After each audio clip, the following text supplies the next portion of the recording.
What's going on, everybody? Welcome into the Week 14 edition of the Sunday Social over on the Fantasy Six Pack YouTube channel. Big week with fantasy playoffs approaching. I'm excited, as always, to have my guy Matt Crubel here to go over his betting slate this week for this massive Week 14, man. Matt, I'm super excited. After Matt's done, though, we have Joe Bond, founder of Fantasy Six Pack and multiple-time top 5 ranker, coming in here to go over his rankings and talk about some of the biggest storylines in fantasy football, like Odunze with a stress fracture in his foot. Do we start Luther Burden, Matt? Do we start DJ Moore? That's something Joe's going to answer here in a little bit. That's an interesting one. Me as a Bears fan, I'm pretty excited to see more Luther Burden. I've been clamoring for it for the last couple weeks, so hopefully we get some of that. Then Keith Flemming, Kyle Senr, and Ike Bonni will join me to go over everyone's start sit questions, and we already have some piled up over here, which we love to see everyone comment and hitting that like button. We really do appreciate you. And then Keith will stay on with myself, and we're going to go over his DFS favorite cash plays for today. And I know for a fact, because I played a lot of his lineup last week, we were in the green, did cash, so that was great right before the holidays. So who doesn't like a little bit more money in their pocket, Matt? So you doing? How you doing this morning, my guy? Doing great. It's a nice overcast, chilly morning here. No weather yet, but it's cold. Yeah. Love it. How'd the college football day treat you yesterday? Some pretty good games, man. A little bit of a slog with that Indiana-Ohio State game, but happy for Indiana, man. That's cool. Yes. As far as the betting, it wasn't the best. It wasn't the best week I had, but it was a fun day to watch. Some things that you thought were going to happen happened, and then there were some things that you didn't expect to happen happened. No doubt, man. But all right, let's jump into some NFL, Matt. What do you got for your favorite plays for today? So this first one is really kind of gross, but I think the number is favorable. I'm going to take the Cleveland Browns at minus. You can get it at 3.5 over at FanDuel. DraftKings is at 4.5. Listen, the Cleveland Browns, well, they're the Browns, right? But the Tennessee Titans, tell me how on earth those guys are going to score. How are they going to score on Cleveland's defense? Cleveland has a good defense, right? Now, Cam Ward has been playing better, right? Over the last couple of weeks, he has been playing better.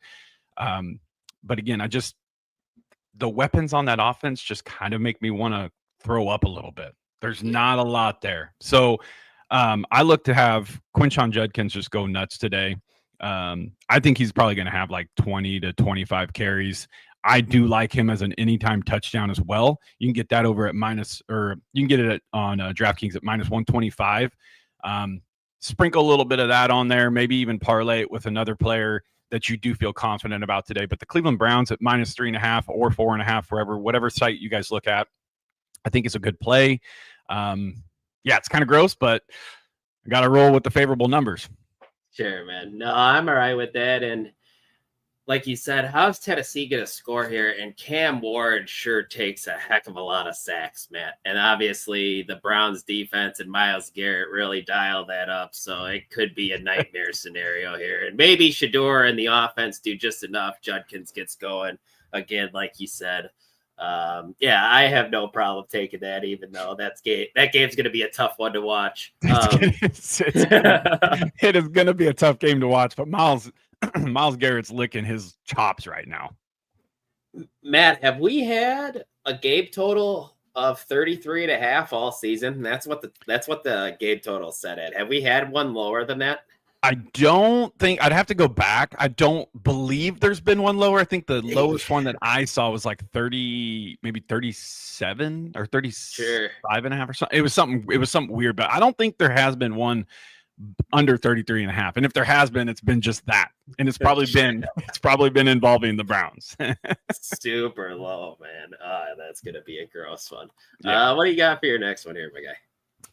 I think the next one that I'm looking at that, I look at the slate of games today and the numbers that jump out, they're not like super, super impressive. They're kind of what you would expect them to be around. There hasn't been like a number that's just really like jumped out at me other than this Browns game.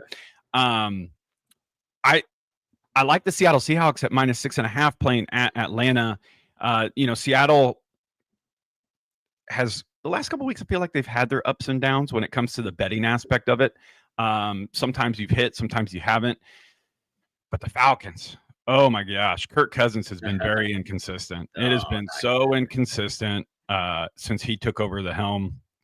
Obviously you got Bijan and you got Tyler Algier. Those are the weapons, right? Kyle Pitts is doing okay. That's who seems to be Kirk is targeting right now. But Seattle's defense is a pretty good defense. So taking the Seahawks at -6.5, I think they're the better team. Well, I know they're the better team. And so I like that number at -6.5. I think Seattle gets it rolling, gets it back on track today.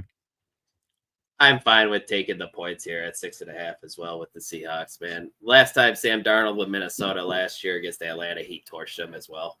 Atlanta just plays the type of defense that Darnold really thrives in. I forget what it was. That came from a Sirius XM show I was listening to, Elite Sports, Jeff Mans. They do a great stuff there. So, yeah, I'm good with that. And, yeah, like, how much longer are the Falcons going to keep wanting to play, Matt? Their season has totally spiraled too, so it's not good. And Keith Flemming, who jumps on with us, is a Falcons fan, and he's not happy. He's kind of on the train to let everyone go. It sucks. I like to hire Raheem Morris, Matt, but he hasn't gotten it done yet. And this is his second year, right? Yeah. Yes, I believe so. Yeah, second or third. I wonder how long his leash is there. But yeah, not good stuff from the Falcons' perspective. You got any other one that kind of sticks out to you a little bit, Matt? Here? Well, there's two really big games today, and I really wanted to jump on them. I don't know that I love the numbers. It's the Bengals and Bills. That seems like a pretty big game today, game of the week. Then you have your Chicago Bears versus the Green Bay Packers. Those two games are like games that I just want to be hyper-focused in on today. Those seem like the most exciting games for me. The numbers are very – I don't know if they're like – I don't know. I don't know what I would call them. Can I ask you this, Matt, about the Bears-Packers game? What am I missing about the 6.5 points the Packers or the Bears are getting here after the Bears just kind of mollywopped the Eagles last Friday? I don't see the 6.5. So what am I missing here? Yeah, so originally I was on the Packers originally, and this is a game here that I think you could go either way. It's just which team do you like? Which team do you think is favored? But the more and more that I thought about it, I like taking the Bears at +6.5 as well. If you look at the records, they're the best team in the NFL, right? Best team in the NFC, record-wise. Okay, I think Vegas has skewed. Well, but if you just look at the record-wise, but Vegas, I feel like, has skewed this number to now. Granted, if it were me and I was Vegas with the Bears record, it should be a 3.5, right? It should be Bears +3.5 since the Packers are at home, or +3. Yeah. I feel like this was pumped up. Vegas pumped this up because of the history between the Packers and Bears, and the Packers have kind of owned that history. Now, is this a game where Ben Johnson gets him going, right? Like, hey, enough is enough. Let's go out there and show them what we got. We just beat the Eagles, who, quote unquote, was the best team in football or in the NFC. Whatever. I don't know how they how they do that, but I don't mind jumping on the Bears at +6.5. The number is better, and when you look at it and you look at the records and you look at how each team has played, it should be Green Bay -3 or Green Bay -3.5. So the 6.5 is a number that does kind of pop out at me. It's just I think it's just the history of it, the history of this specific matchup. Yeah, that makes some sense, man, a little bit. But I'm with you. The number should be around 3.5. Packers should be favored of. That's kind of what I thought. You kind of alluded to the Eagles too, Matt. Here, they're 2.5-point favorites on Monday Night Football against the Chargers, who it sounds like Justin Herbert's going to play, but he broke his non-throwing hand last week and had surgery on it on Monday. Do you have a take on this game? Do the Eagles get back on track? Can the Chargers survive all these injuries that have accumulated throughout the season? What are your thoughts on this game? Well, this is another game to me where the number just doesn't make sense. The 2.5 is a number that just scares me. I mean, if you're basically if you wanted to take the Chargers, you might as well just roll the money line on the Chargers. Sure, yeah. But again, the Eagles are a team to me that I look at and yes, Jalen Hurts is a good quarterback. Yes, A.J. Brown's had his troubles and his drama this year. But the Eagles just don't look like a complete team. Like, they don't look like a team. Jalen Carter is not playing in this game. That could bode well if Herbert does play. Omarion Hampton is supposed to be back. I don't know if they fully ruled him back in. This number, I'm staying away from it because I don't like this number. I don't. Sure. There's too many what ifs in this game for me to be fully confident in taking either side. But I think it's set the way it is because people are just playing it safe by taking the Eagles. So the number is not as inflated as what, Vegas doesn't want to lose too much. Right. So, I think it's just not overinflated. So yeah, but if another game that we do want to get on here, I don't mind taking it kind of seems like a little bit of a trap game, but I like if you want to go underdog at all here today, I do like the Jacksonville Jaguars at +1.5. You could basically just take the Jags money line. They're calling for a lot of heavy rain this game, and it could be in and out, in and out. Daniel Jones is playing with a broken bone in his fibula. He's not the same guy, Matt. No, he is not the same guy. He's not going to run the ball. The Jacksonville Jaguars have one of the best rush defenses in the NFL, so they're going to be looking to bottle up Jonathan Taylor, especially if it is heavy downpours. And if we know anything from the past, man, like when Daniel Jones feels that pressure of something that is hindering him as far as a broken bone or an injury, plus you have the weather on top of that, I think the Jacksonville Jaguars could find a way to get it done. And then you have the combination of Etienne and Bishal Tutin. I think the Jags, if you want to go with an underdog today, that's probably the one that I would take. And I would just take the Jaguars money line in that instance because 1.5 is just not a sexy number. Especially since the Jags opened up at -3, being how they're at home and they're the favorite, and now they're the underdog. So I think people are a little scared of Jonathan Taylor, but you got to remember Jags have one of the best rush defenses in the NFL. Yep.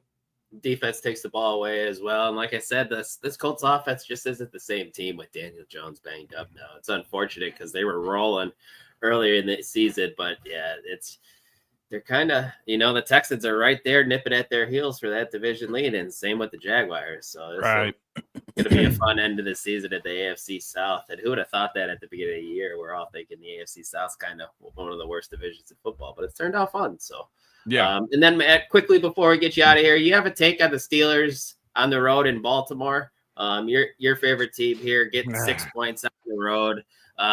Let's be real, man. The Ravens haven't looked good since Lamar's came back either. He hasn't played well. Do you think the Steelers could steal this one here maybe, or do you think they keep it within a field goal or so? What are your thoughts? Well, if history tells us anything, this game's always been very close. It's always been a very low-scoring game, but the Pittsburgh Steelers, their defensive line's banged up. They're going to be missing a linebacker in this matchup. We all know what Lamar Jackson's looked like since he's come back from that injury, and it has not been a top 12 quarterback, in my personal opinion. He hasn't looked good. We're all kind of waiting to see when Lamar's going to take off, when he's going to get that mojo back, right? This is a big game for both teams. I mean, this is actually a massive game for both teams Yes. for division-wise and playoffs. So, as a biased Steelers fan, yes, I think the Steelers are going to keep this close and they are going to destroy the Baltimore Ravens in Baltimore. But as a bettor, it's scary. It's scary to put money on this game, and specifically just because you don't know when the Ravens want to go, they almost just look unstoppable. They just haven't looked like they've wanted to go. Lamar looks timid. Right. Yeah. Looks weird.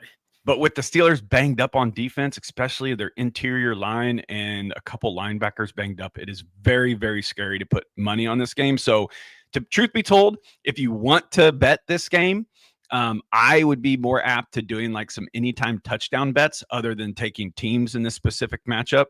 And I'm going to sit back just as a Steelers fan, screaming at the TV, knowing that I don't have any money on this game in specifically. So sure. I love it, man. I love it. Great stuff as always, Matt. We'll go on and get you out of here. Hopefully get you back out there hunting, get you some meat, my guy. So go ahead and plug what you got going on the rest of the year. Yeah, guys, if you guys just want to check us out, we've got some bets coming up for bowl games and college. We've got some, continue our NFL bets and future playoffs and stuff like that. If you guys want to follow us, you guys can look up the Parlay Fantasy Football Podcast over on Apple Podcasts or Spotify. And then if you guys want to check us live, we're right here on the Fantasy Six Packs YouTube channel every Tuesday night. And head over to fantasysixpack.net, become an all-access member, guys. You can see all of our bets, not just the ones that we're giving you free. So go over there, become an all-access member. Love it. Great stuff as always, Matt. Can't wait to chat with you next week, my guy. Take care. All right, good luck, guys. See ya. See ya. All right, let's go ahead, bring in Joe Bond, founder of Fantasy Six Pack and top 5 ranker and Virginia Tech graduate. Joe, how are you feeling after James Franklin being there a month and getting a top 25 recruit class, man? Yeah. So I wasn't super duper excited about Franklin coming there because I do think he's a little overrated as an actual coach, right? But man, is he a salesman. He can bring in some dudes. Like, he brought our class ranking up like 30 spots in like 2 weeks.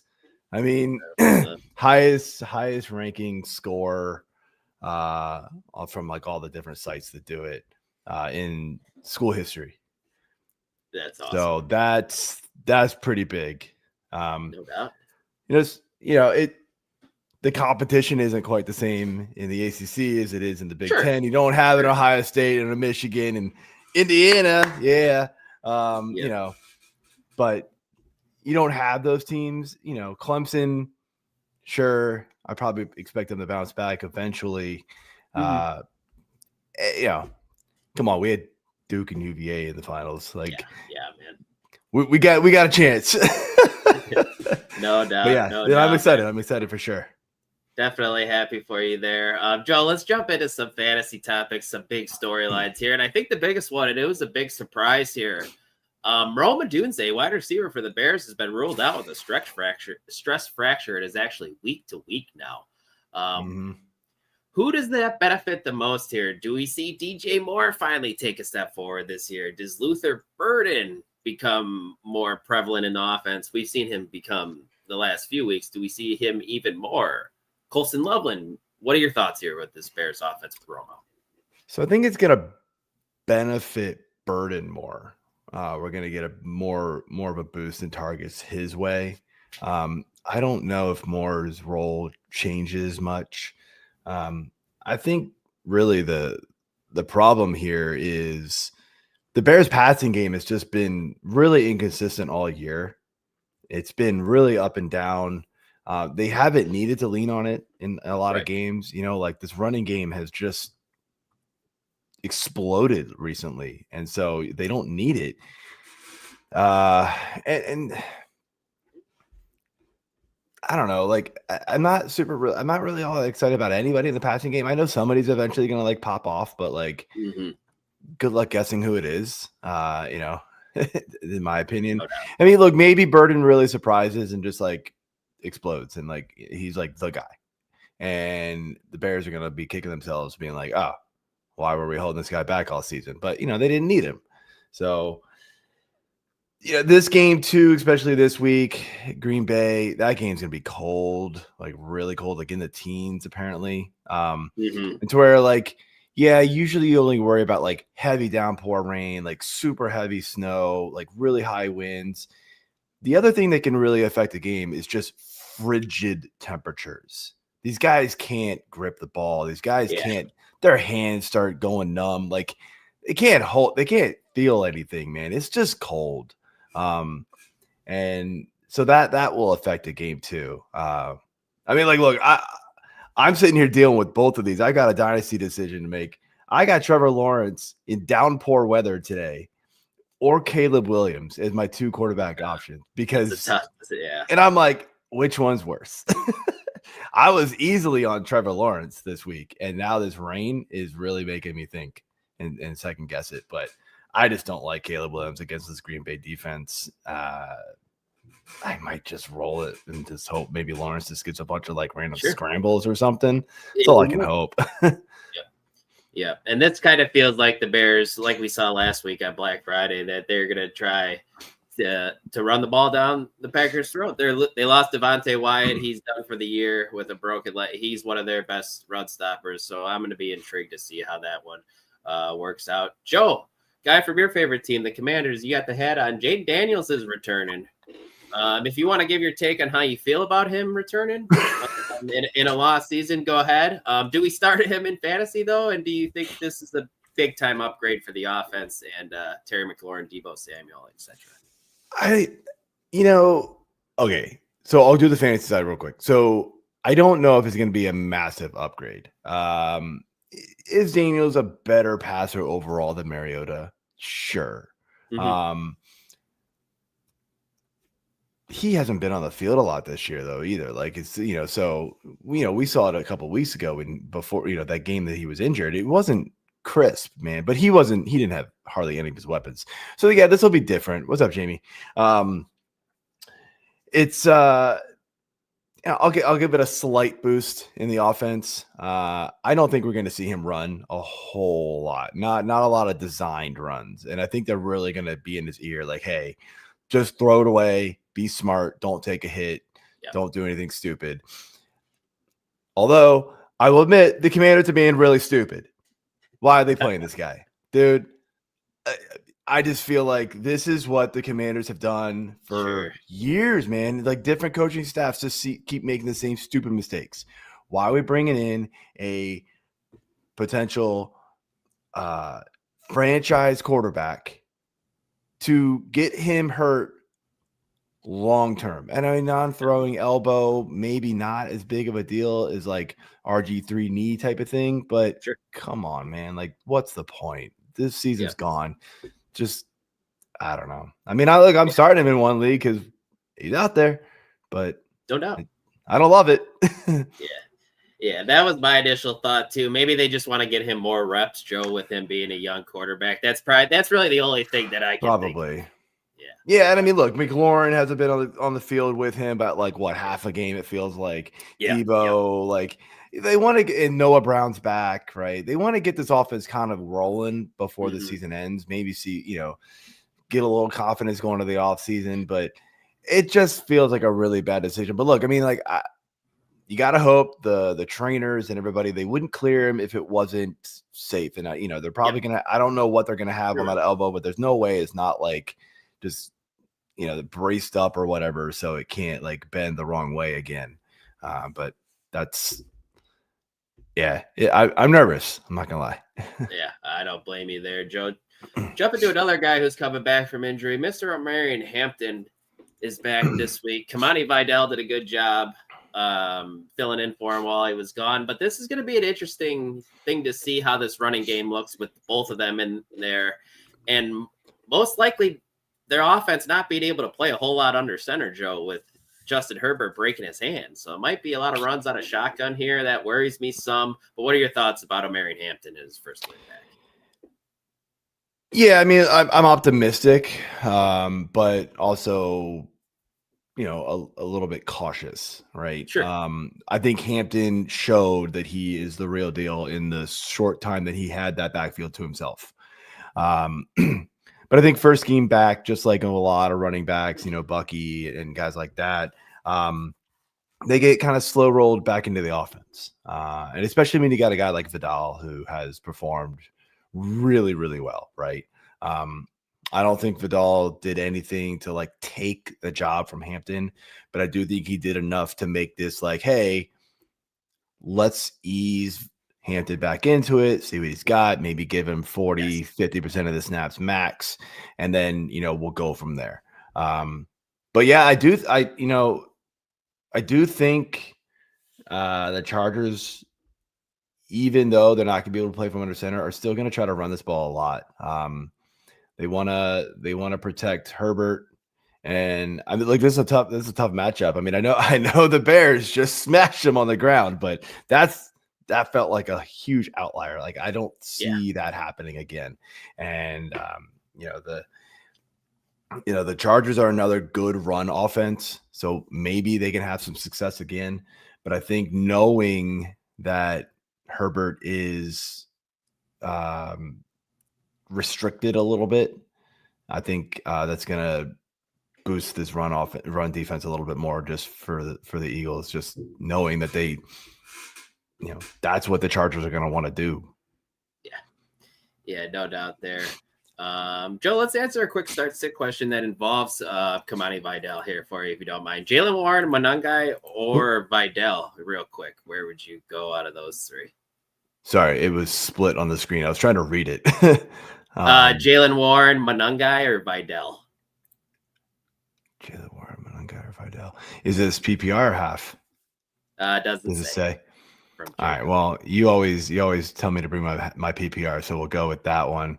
I'm going to go with Warren. I still think this backfield is his. Baltimore, weirdly enough, like this might be the one of the better matchups out of those two. And look, Monangai is awesome. Don't get me wrong, but he still completely splits that backfield with Swift. Yeah. And if anything, takes a back seat to him still. When we know if crunch time, it will be Swift's role, especially passing down work, that kind of stuff. Yes. If Vidal, I just said it. I think he does take a back seat to Hampton just slightly. So I worry there. So yeah, I go Warren. It's just weird. Like I talked about it on the Fantasy Six Pack Hour on Thursday. Like, what happened that all of a sudden the Steelers were like, oh, Warren, you were a really good pass catcher for the first 3 years of your career. But you know what? Don't worry about that anymore. We're going to give that job to Gainwell. Like, what? Yeah. Wild to me. Makes no sense. Gainwell's been great, but like makes no sense. That's like taking Bijan Robinson out of the pass catching role. Like, dude, what are you doing? I know he didn't actually do that, but stupid. And then one more storyline, Joe, here before we jump into your top streamers real quick. We have Michael Wilson. Let's talk about him. Disappointing week last week after his breakout with Marvin Harrison out the previous couple weeks. What are your thoughts here with Marv out? Once again, Greg Dortch is also out. Is Michael Wilson a guy we're firing up in our lineups this week? Yeah, man. I've got Wilson inside my top 10 right now for receivers. Absolutely. Fire it up. I mean, look, no Harrison and no Dortch. Sure. Yeah. I mean, it's 20 targets. I mean, he's already seen a game with 16. And that was with Dortch there. I mean, McBride and Wilson are going to just live. Like, they're going to thrive in this game. Now, it is against the Rams, so it is going to be a tough game. And I think the Rams are really going to come, trying to prove all the doubters wrong after putting up a stinker last week. But look, we know if anything, right, the Cardinals are going to get behind, and then Brissett's going to throw this ball 50 times. And so fire up Wilson, fire up McBride for sure. Everybody was already firing McBride up, but Wilson he should be in the lineup ahead of some guys that you typically wouldn't put him ahead of. I love to hear that we're back in on Mike Wilson. Love that. And the Rams, too, are more of you can pass on them way more than you can run on them, too, as well. So I think, like you said, which actually also makes an interesting, desperation flex play for like a Michael Carter. Right up. You could be, you could get interesting there. So, all right, Joe, before we get you out of here, why don't you run through your top streamers up from your article over at USA Today for this week? So going back to CJ Stroud for the quarterback streamer, I know it didn't quite work out last week. He still threw the ball, 267 yards or whatever it was, but he just didn't score a touchdown, threw a bad pick. But look, he still threw the ball 35 times. And the thing with Stroud is, like, early on in the year, he was throwing the ball like 25, 26, 27 times a game. Then the last couple of weeks before he got hurt, it was 49 to 39 times. When Davis Mills was stepping in, it was 30 plus times, if not 40 plus times every single game. So this offense has shifted to a pass heavy offense. And when he came back last week, Stroud, that is, threw the ball 35 times. So you like that sort of volume when you have to pick a streaming quarterback, and there's not a lot of great streaming options this week. So, I try to pick guys that are rostered to 50% or less of leagues, and Stroud is the top of that list. If you don't want to go there and you kind of want to get a little bit of rushing upside, Tyrod, I guess, it's the Jets. I don't love it still, but he's been getting it done. It's not been pretty, but he's been getting it done. 21 points last week in fantasy, thanks to 44 yards rushing and a touchdown. So running backs here, got a couple. Corin's always kind of in the mix, especially when I expect this game to be a blowout. He's been kind of splitting time with Kyron, and in a blowout, maybe he gets even a little bit more involved. Bam Knight, I mentioned Michael Carter, but Bam Knight is the starting running back there, but Rams defense tough. Still a starting running backs though. Kind of interesting one here. Chris Rodriguez, also the starting running back for the Commanders, does get a little bit of depressed value because they still do run crossing game just enough to matter. And then McNichols is the pass catching back, and they use him a lot. And then with Daniels back, who knows what's going to happen? Like last week, I think Mariota ran the ball 10 times. So that's just a lot of and then some of them were design runs. And so that's just a lot of carries going a bunch of different places. But Rodriguez has been sneaky, I'll say okay, not good, but flex worthy, right? For the last couple of weeks. Receivers, there's a lot of guys who's kind of on the up, really, that are, they're all kind of dart throws here. Adonai Mitchell is probably my favorite. We saw the big breakout week last week, 8 catches, 102 yards and a touchdown. And that's probably a breakout week for him, not an outlier, but it is probably a ceiling game for him. The thing to like, though, is he's had 25 targets over the last 3 weeks. So he's getting volume, but we know from his career, even with volume, sometimes he has trouble consistently bringing the ball in. So that's still going to be a thing with him. So, he still might get 7 targets, but only catch 3 of them. But he's got that potential, man, to just take one over the top because he's just got that speed. Devon Vele over in New Orleans, he's been seeing some increased target share, 15 targets in the last couple of weeks, caught all 8 for 93 yards on a touchdown last week. Olave's banged up, was still involved heavily last week, but still has that back issue. No Kamara. So it's Juwan Johnson, Olave, and Vele. That's pretty much all they have in the, catching the ball right now. And then really sneaky, kind of I'm nervous about this one, but just something that I noticed in the usage article, which makes me want to put him as a streamer. Pat Bryant, he has slowly but surely gotten more and more workload, especially in the last couple of weeks. Actually outsnapped and got out targeted Troy Franklin last week. And it was really, really close. I think he had more snaps than Franklin the week before, but Franklin had more targets. So something's going on in Denver after the bye week where they shifted, and maybe it was just a 1-game thing. Maybe they saw a matchup against the Commanders that they wanted to exploit with Bryant. But that's something that I'm at least picking him up and stashing him in a lot of leagues just in case, because we've seen that number 2 role in Denver work with Franklin. And Pat Bryant was a guy that coming out of college I really was interested in. I thought, big body receiver, obviously Illinois, baby. Obviously, coaching, what's his name over there? Bielema? Comparing him to Michael Thomas or whatever. Sean Payton, yeah, Payton, but we'll see. Tight ends, good luck, man. Darren Waller, I guess, just because you expect him to be a little bit more involved. AJ Barner, sure. Inconsistent, but has these spike gains, and he's randomly getting carries inside the 5-yard line. Okay, I'll take that chance. And then my defense this week, man, not a homer pick at all. I hate using this defense. The Washington Commanders. Minnesota is awful. I cannot they will turn I'd be shocked if JJ McCarthy doesn't turn the ball over 2 times again. And get sacked 3 or 4 more times. So the Commanders are terrible, but terrible offenses are even worse. So that's what I got, man. I know that was a little long-winded, but kind of wanted to go through all those. Oh, good. No, that was great information, Joe. We appreciate your time as always. Go ahead and plug everything you got before getting out of here. Yeah, absolutely. FantasySixpack.net. You're going to get the rankings over there. Myself and Nick are actually in the top 15 right now. Not as strong of a season as usual, but this week is this year's been a little tough. Feels like there's some other big names like Sean Kerner and stuff who are also struggling. So it's a rough year, man. It's just been really, really wild. But we're both in the top 15 there. Dennis is right on our heels as well. So all three of us are doing really, really well. All that rankings over at FantasySixpack.net.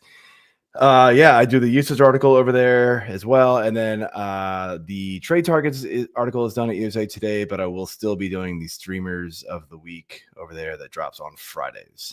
So, all right. Love it, Joe. Great stuff as always. Look forward to chatting with you again next week, and good luck with the rankings and your teams this week, my guy. Yeah, man, you too. Good luck, everybody, getting in the playoffs. See you, Joe. All right, let's go ahead. Let's get Ike in here. Let's get Kyle in here. Let's get Keith Flemming, guys. What's going on? We got a ton of comments in the chat already, so let's go ahead and just start bringing stuff up here. One guy I do want to bring up, though, right away. We've had this question a couple times. Keith, I want to ask you to start, kind of maybe give us a little bit of DFS perspective. He's probably going to be high owned here. What are your thoughts on Luther? Tell me about Luther against Kyle. I mean, it's a good opportunity, obviously. I still think that I don't know what happened there. What happened? I still think that DJ Moore is actually the better value. It's easy to forget that he scored 20 plus points. I think the first, he was averaging over 20 points per game. First 4 games, he still had 2 20-point games in the last 4 or 5. And I assume he is going to be the number 1 target in the offense. I think he's only 800 more than Burden on DraftKings, but I do like Burden a lot. I will say though that I would much rather play Devon Bailey than Luther Burden, both in DFS because they're about the same price, and same thing in fantasy. Tampa's secondary is now atrocious to where Green Bay's is not. Tampa has allowed 270 plus yards in their last 4 games, allowed 10 passing touchdowns, at least 2 or more in their last 4. And I believe Joe Matz gave the stat on our DFS show that they have given up the most yardage to wide receivers since week 4. So with Olave being banged up, I like him slightly more. But if you are a guy that's had Burden most of the season, this is the best opportunity that you're going to get. And he's a very talented guy. He fits in a Ben Johnson offense, maybe a little bit like J-Mo. I think you could see some explosive plays. But don't be surprised, too, if the Bears just lean on the run. And his route that's my biggest participation going up, too. So yeah, I am concerned that they just lean on the run. I know Green Bay's been good against it, but Chicago's one of the best running teams in the NFL, and I would assume missing one of their top pass catchers, their goal is going to be to lean into the run even more. I just don't know if Green Bay is going to allow them to do that. Sure. Devontae Wyatt also out for the Packers, who I feel like is one of their best run stuffers. Kyle could probably talk to that more. But Kyle, you rank as well. Do you have Luther inside your top 24 this week? What are your thoughts on him? No, I moved him up to. I got him in half PPR wide receiver 33. Okay. Whereas I moved DJ Moore up inside the top 20. I don't know if that gets too extreme with DJ Moore, but yeah, I do tend to agree. They'll both see bumps, but still keep DJ Moore ahead in priority. All right. What's up, Joe? Oh, he's gone now. I thought he have a Bears take, I wonder. Mike, what do you got for Luther here? Anything? All I know is that his route participation is going up more and more every week. So, I mean, like Keith said, if you held him on this whole year, this might be the time to actually play him. Depends on also who you got. So, right on. And then Ike, I'll let you start here. PPR flex, Quinshon Judkins, Brock Bowers, or Michael Wilson. That's Michael Wilson. Joe had him in his top. And Bowers should probably be in there too. Wide receiver. What are your thoughts here, Keith? You go on Michael Wilson over Bowers and Judkins as well?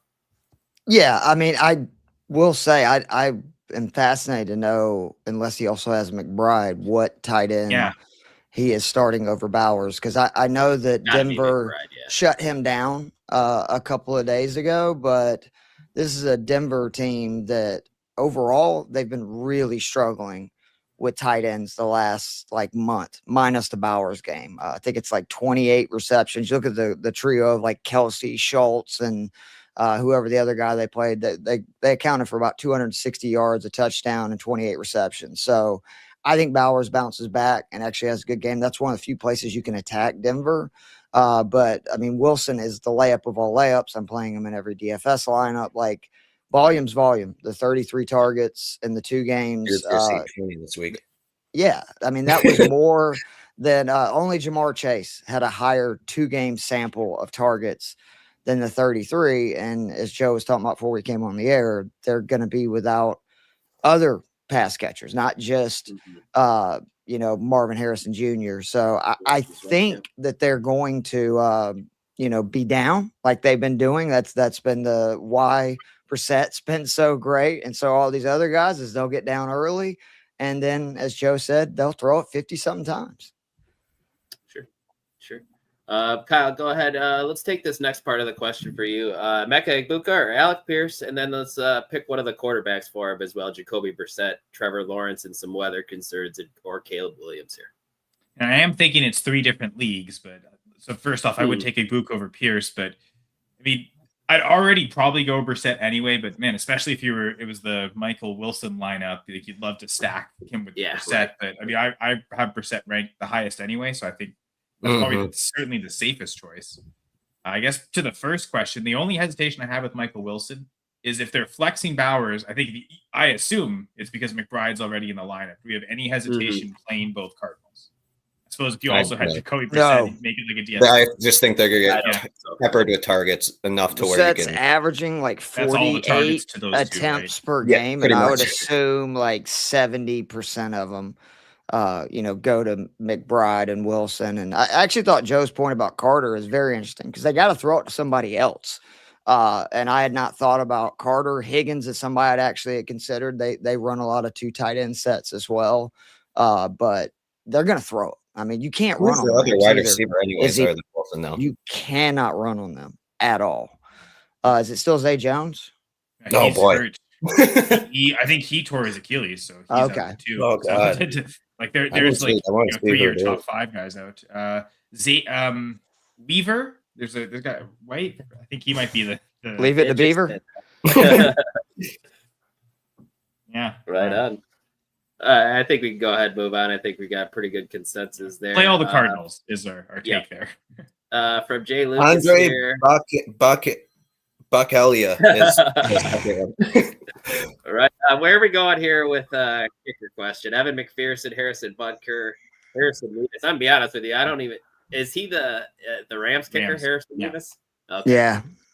See that?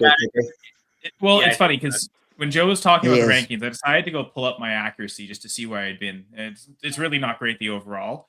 I am 5th overall. I'm 5th in kickers though. So apparently I've got the kicker rankings down this year. Yeah, let's go. So where are you going? And part of it might just be one huge game with Joe Burrow, but McPherson did so well last week that I've raised him into my top 10 in the kicker rankings. So I'd say Evan McPherson. The problem with Mevis is I've got him super low ranked, even below consensus. He's had one good game. Like, as much as it's a great offense, you expect him to maybe do well. Think of the 4 games he started. He's had one double-digit game, and I believe the others were like 4 points or less. So, like, it's he plays indoors, and if you want the dome guy, I get it, but I'd still go McPherson this week. I think a high-scoring game, Bengals, Bills, it's an environment you want a kicker to be in if there's going to be a lot of points scored. Right on. Ike, go ahead here. Are we going to still roll with Jacoby Brissett, or are we going to go with the rushing upside with Jayden Daniels here? I think I'm going to still go Brissett because I don't think I trust Daniels and his robotic arm right now. I think I slightly lean Brissett. Let's say you, Keith, what do you got here? Are you going to go back to Daniels here? I am. It's just like on DraftKings. I mean, Daniels at 6K. Just go back and look at his points scored in every game he has started pretty much throughout his career. You're for all intents and purposes, assured of 15 points. And then the real big key is how much Minnesota runs too high, which they do it, I believe 64%. That's the most in the NFL. Daniels has been incredibly effective versus too high. Definitely has, I think it's the first in QBR, second in completion percentage, and I think it's like third or fourth in touchdowns. I just, and also Minnesota is a team that it's hard to run the ball on. I know their ranking is bad, but if you look at us, they've gotten healthy. They've gotten a lot better at that. And I just think Daniels will run. He's had a lot of time off. I don't know why else they would be bringing him back unless they feel he is 100% healthy and ready to go. And you can't ask for, a better situation, in my opinion. Indoors too, by the way, which I know it's a small sample size, but he's played 4 games indoors in his NFL career. He's averaging 25 points per game in those games. Good set. Good pull. All right. Kyle, where are you going to go here? Brissett or Daniels? I still had Brissett higher in the rankings. It just re-injury risk does seem like it's higher with him. I'm scared of him not running because one tackle to that arm again, who knows what, I don't know. It's just, we'll see. He could get injured on a sack too, right? So I think he also can't just be like, clearly if I don't run, be fairly I'm healthy. safe. I think that could also get him hurt too. I guess just the injury risk is enough that I think I'd stick with Brissett one more week just because he's been so safe. Certainly, I think to Keith's point, the ceiling is with Daniels, but I also think based on Brissett's floor, he's the one quarterback this year who actually has a higher floor than Daniels does. So yeah, and so here it is. Minnesota has the highest too high rate in the NFL. It's actually 66.4%. Daniels first in passer rating, 7th in yards per attempt. He's been very good against it. They may change it up, but typically Flores does what he does. So I kind of expect them to do that as well. Right on. Hey, guys, we're getting a lot of quarterback questions over on Reddit. Let's run through rapid fire some of these ones we got over there. Jayden Daniels or Baker Mayfield? We're going to go Jayden for that one. Daniels. Because there's still injury risk with Baker, too. So, let's go with the upside. And then do we do Baker or Brissett? Brissett. I would go Brissett. Baker or Daniel Jones? Damn, a lot of bases. They're both kind of that injury risk. Yeah. I think I would go Daniel Jones. Yes. I think I've got them next in my back-to-back my rankings. Okay. There's a Bo Nix answer, or but there's also not a bad answer. Bo Nix or Jacoby Brissett? The person's leaning Brissett, he says. Brissett. I would go Brissett. Yeah. Love the matchup against the Raiders, but still like Kyle, another kicker question. McPherson, McLaughlin? I think McLaughlin is one of the few that I have ahead of McPherson. So, all right. I think I guess that's an outdoor game too, but I don't know. He's, in spite of Baker's injury, McLaughlin still feels like, if anything, maybe if Baker's good enough to play, but also not as efficient, that's less touchdowns, more field goals. I like McLaughlin this week. All right. Back to the questions over here. Need one for the flex. Woody Marks, Worthy, Charbonnet, or Franklin? Probably Marks for me. Kyle, where are you going? I was thinking either Marks, but because it's full PPR, I actually like Franklin. It's against the Raiders. You could expect a lot of points from the Broncos, so I think I would lean Franklin with the format. Okay. Looked like Ike agreed with me with Woody Marks here. Keith, where are you going to go? I actually would take Charbonnet here. My Atlanta Falcons are terrible. Terrible versus the run. And I think Seattle is going to get in the red zone. And we've seen that Charbonnet is the guy that's going to get a majority of the carries.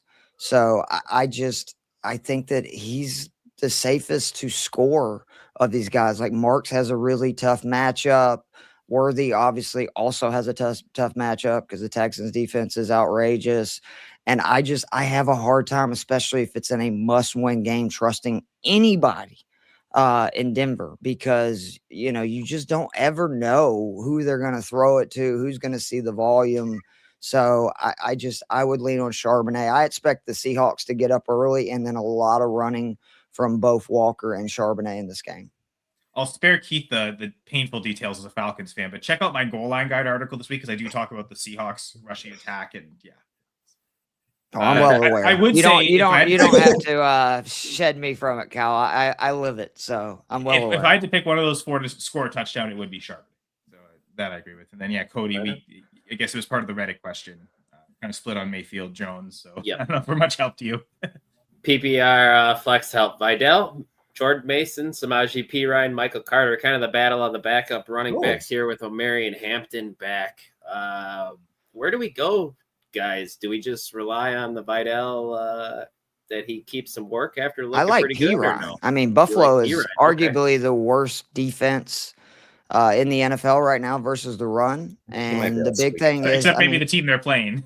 Well, that's fair. But I mean, he saw 15 carries last week in a game that Chase Brown saw 22 touches. They definitely are wanting to be cautious with Joe Burrow. Like if you just look at the plays that they called last week, not a lot of, chucking it down the field, a lot of run, a lot of play action, a lot getting rid of the ball quickly.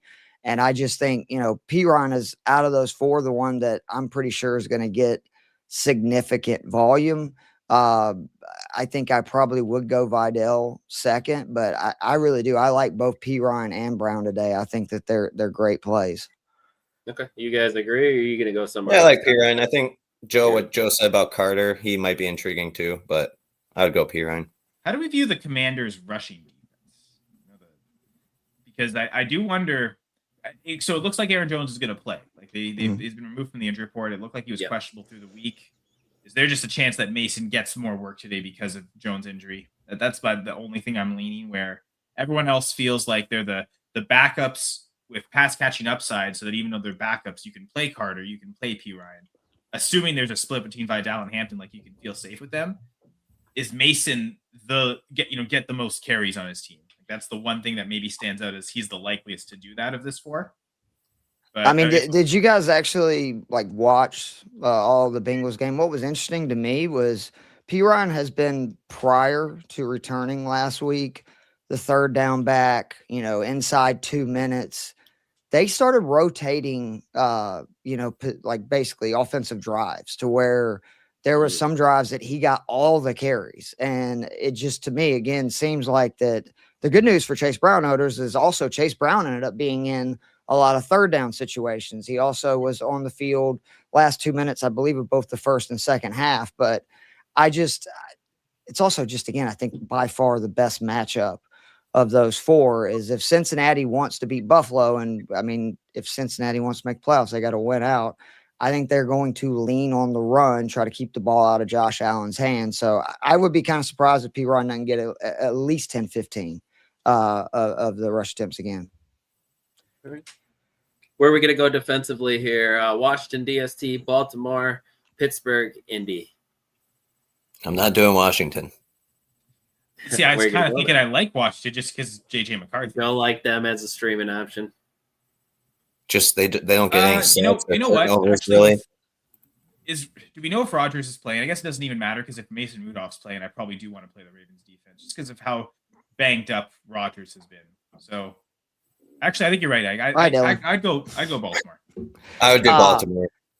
I actually like the other team in that matchup, Pittsburgh. This matchup is always a rock fight. And I'm not going to lie, I was not aware of what Pittsburgh's defense has been doing as of late. Like, they're consistently scoring points. And I don't know what's going on with Lamar Jackson, but something's not right. Like, whether he's injured or something. It's got to be. Yeah, because, I mean, he's gone 3 games without a passing touchdown. He's not running at all, and when he does, it's not effective. I mean, like I can't remember. I think it's a 3 or 4 game now in a row that he hasn't averaged over 5 yards per carry. I think that that's a rock fight, and if Lamar looks like the guy he's looked like lately, Pittsburgh's going to have a field day. Good point there, Keith. PPR Survivor League. Cortland Sutton, T. Higgins, Travis Etienne, Breece Hall, and or Ashton Genty. Need 3 of them. Kyle, where are you going? Man, part of me is thinking just you played 3 running backs, but it is full PPR. Maybe you want at least one upside of a pass catcher. I'd probably go. Well, Genty is the upside of the pass catcher. I mean, I don't know if y'all have seen. He had 8 targets. I think it's either 2 or 3 weeks in a row, and his target share last week, which was, I think, 36%. Jamar Gibbs and Bijan Robinson have never had that high of a target share in a game in their career. So that is kind of like what he's becoming. I think I do the last 3. I think I would go with the backs. The 3 running backs? Okay. Yeah. Because again, I have such a hard time trusting Denver, man. There's just no telling who they're going to freaking throw the ball to. No doubt. Their whole offense, man. T. Higgins, I mean, not bad either, but I'd go 3 running backs. Yeah. Morning, Stafford or Jalen Hurts here, 4-point passing touchdown. Wow. It's like one of the few QBs that I wouldn't just instantly say Matthew Stafford. Right. It's true. He's up there for me too. I think I've got both in my top 5 this week. I do have Hurts higher. Again, 4-point passing touchdown. Hurts is more likely to score through rushing touchdowns. The higher upside. So yeah. This might be one of those questions where I would want to know, does he need the home run or does he need the safe play? Because I think if he needs the safe play, I would go with Hurts, through the rushing and stuff. Hurts is going to score 15 points like he just always does. But we've also seen the way the Rams are throwing it as of late, and Arizona is not a good defense. He could throw easily 3-4 touchdowns and maybe try to solidify his MVP candidacy after kind of a stumble last week for that team. I expect them to pour it on the Cardinals today, a very angry Rams. So I know I didn't technically answer it, but I just do. I think if you need a safe play, I'd go with Hurts. If you're looking more upside, I'd go Stafford. Right on here. Where do we go here between Sharps and Vidal? Keith went Sharps over Vidal earlier. I would again, yeah. Sharps. All right. Like that. PPR flex spot. Marks, Jefferson, or Godwin? Damn you, JJ McCarthy. This is what you've done. Jesus. It's better that it's McCarthy than Brosmer, right? Because I think Jefferson had the worst game of his career. Right. So I called that, by the way. I was very wrong. You were very right. So good call. You know what, though, Keith? You weren't the only. I was hearing so much this week about, Brosmer can't be worse than McCarthy. And sure. And he was. Never say never in much the worse. NFL. I think because McCarthy's coming back, I'd go with Justin Jefferson. I think, I can't sit him. If Marks had a better matchup, I would go with Marks, but I can't. The Chiefs are still a really good run defense. It's one of those situations I tell people all the time. If I sit Justin Jefferson and he goes bananas and I lose, I would have a hard time getting over that. I don't think that would be the same case if I played Godwin or Marks. Bingo. The problem with Marks is just he doesn't have much upside. It's safe floor for touches, but the touchdowns have been so brutal, like rushing touchdowns, Texans, especially short yardage. They've been one of the worst teams, so it's just tough to see the upside there. Yep. From our guy, Michael Plant here, Terry McLaurin, Brian Thomas, Jaden Reed. I'd go Terry McLaurin here. Ike, let's say you. What do you got? Well, Brian Thomas burned me absolutely incredibly last week, so I'm going Terry McLaurin. I think it's easily McLaurin because he looked like he came back and was like really solid coming back. I don't know if him and Daniels have played one game together where they've both been healthy. Said it like a half earlier is what he said. Yeah. So, week one or week 2, right? Like Jayden played his first 2 games. Really strong pairing last year. Yes. And again, if Daniels is healthy, I think that McLaurin is one of the more underrated guys this week that a lot of people are sleeping on. Sure. He's actually in my DFS lineup, Keith, that we'll talk about. Hello. Because I'm intrigued by Terry here. Morning. Should I start Derrick Henry or DeAndre Swift or Kyle Monunga? That's a tough question here, guys. For me, at least. Kyle, where do you go? I'm just going to keep King Henry. It looks like he's kind of on a roll right now. And with Lamar's struggles, the one thing with the Steelers defense, especially from inside the 5, they've been one of the best teams passing inside the 5. It's the one good area of their defense. Their run defense is horrible. Yep. You could see Derrick Henry just running all over them, just kind of like the Bills did a couple weeks ago. The only concern I have about that is everybody assumed against the Bengals, which was an awful run defense, Henry would get this like monster workload, and that was not the case. But I still would go with Henry. Green Bay's been really good versus the run. I do expect Chicago to lean on the run more if they can, but I just, again, if I said this is going to be a rock fight, I don't know if there's anybody I'd want for a rock fight more than Derrick Henry. Yeah, I'm good with that as well. From Alex here, should he drop Mark Andrews or Gadsden for Waller? Not really worried about this week, but for playoffs PPR, I probably wouldn't. Would you guys? So 2 weeks ago on Dynasty 6-pack, one thing we did talk about was like forecasting playoff matchups, maybe like trade targets in Dynasty. And Darren Waller popped up on whoever, I think it actually is the Bengals who have allowed the most points to tight ends. Yeah, by a long Dolphins, shot. Yeah, the 3 Dolphins Steelers scored against them in one game. They're pretty bad. Most teams can't have 3 good tight ends like the Steelers do, to be fair. But I think the Dolphins play the Bengals week 16. So you do have this one spot in the playoffs where, man, you might really want Waller. So I guess it would just depend on like the playoff. I don't know that you want to play him week 17 or week 15, though. So between Gadsden or Andrews, who is the best matchups in those other weeks, 15 and 17? And if it's all split, then it might not be worth it for Waller. So I just knowing that the schedules might really impact those. I could see the appeal of why you want Waller specifically for that week 16 matchup. Sure. And then from there, I guess I could look up the week 17 schedules. Do you guys want to chime in? I mean, if anything, I'd drop Gadsden. I guess he's been kind of brutal lately. And plus, the Chargers, since they've lost both tackles, like that offense is just not the same. So, but again, Mark Andrews with Lamar, it's not great either right now. But Andrews has just targeted so much in the red zone that I don't think I would drop him. But I would rather have Waller rest of the season probably than both guys. So I would probably start Gadsden. Drop Gadsden to pick him up. With Reed back, do I start Dobbs or Luther Burden? It's Luther for me, guys. Same with you, or what do you guys? Yeah, like? I'll go Luther. Green Bay is going to be a mess again from a fantasy perspective. Dobbs is going to get a lot of Jalen Johnson too, so I don't love that matchup for him. Kyle, you got anything to add there? Yeah, I guess I moved Wicks down significantly for the news that Reed came in. I didn't adjust Dobbs, who was ahead of Burden, but I think that might be a change I do make. So yeah, I kind of moving up Burden almost into the top 30 now. So yeah. Want to thank Joe Bond too. He just put down there. So Miami plays Pittsburgh, Cincy, Tampa Bay. Baltimore plays Cincy, New England, Green Bay. Cincy and New England, again, 2 of the worst defenses versus and the big one, Chargers play KC, Dallas, Houston, which that is by far the toughest. Oh yeah, yeah. So thank you for that, Joe Bond. Yeah, great context, Joe. Thank you. AD Mitchell or Dobbs here? Kyle, where do you got AD Mitchell higher after? I just have a hard time trusting Mitchell to that extent. I know he had a spike week last week, but it just as easily could go away. So I like the matchup enough against the Bears. Dobbs is the one guy that probably just plays the most snaps and runs the most routes. Like to me, Wicks is the guy that's really going to suffer in terms of playing time with Reed coming back. But I imagine most of the time when they're in 3 wide receiver sets, the ideal formation for the Packers is Dobbs, Watson, Reed. So Watson and Dobbs, like I'm still ranking Watson just outside the top 20. I still like both of them enough. I would go Mitchell. For me, volume's king. He is getting absurd volume.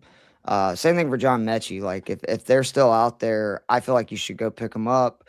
There's going to be good weeks and bad weeks. I do like Tyrod Taylor though as quarterback, like for what he is, and in the situation they're going to be in a lot of games.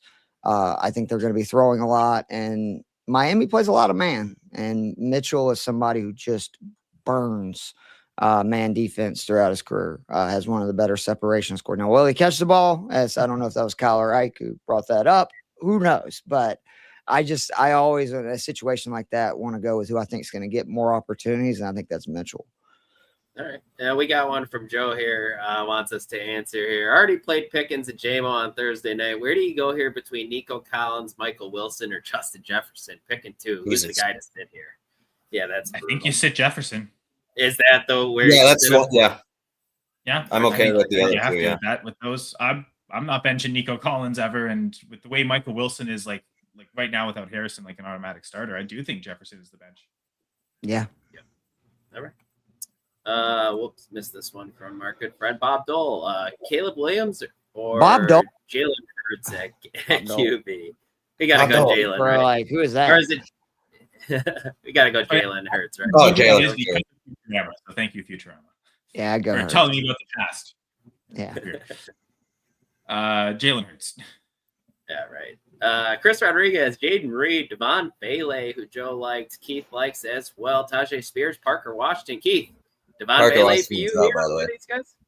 Yes. I mean, again, like 15 targets the last 2 weeks. That's the first 2 starts that he's had as wide receiver 2.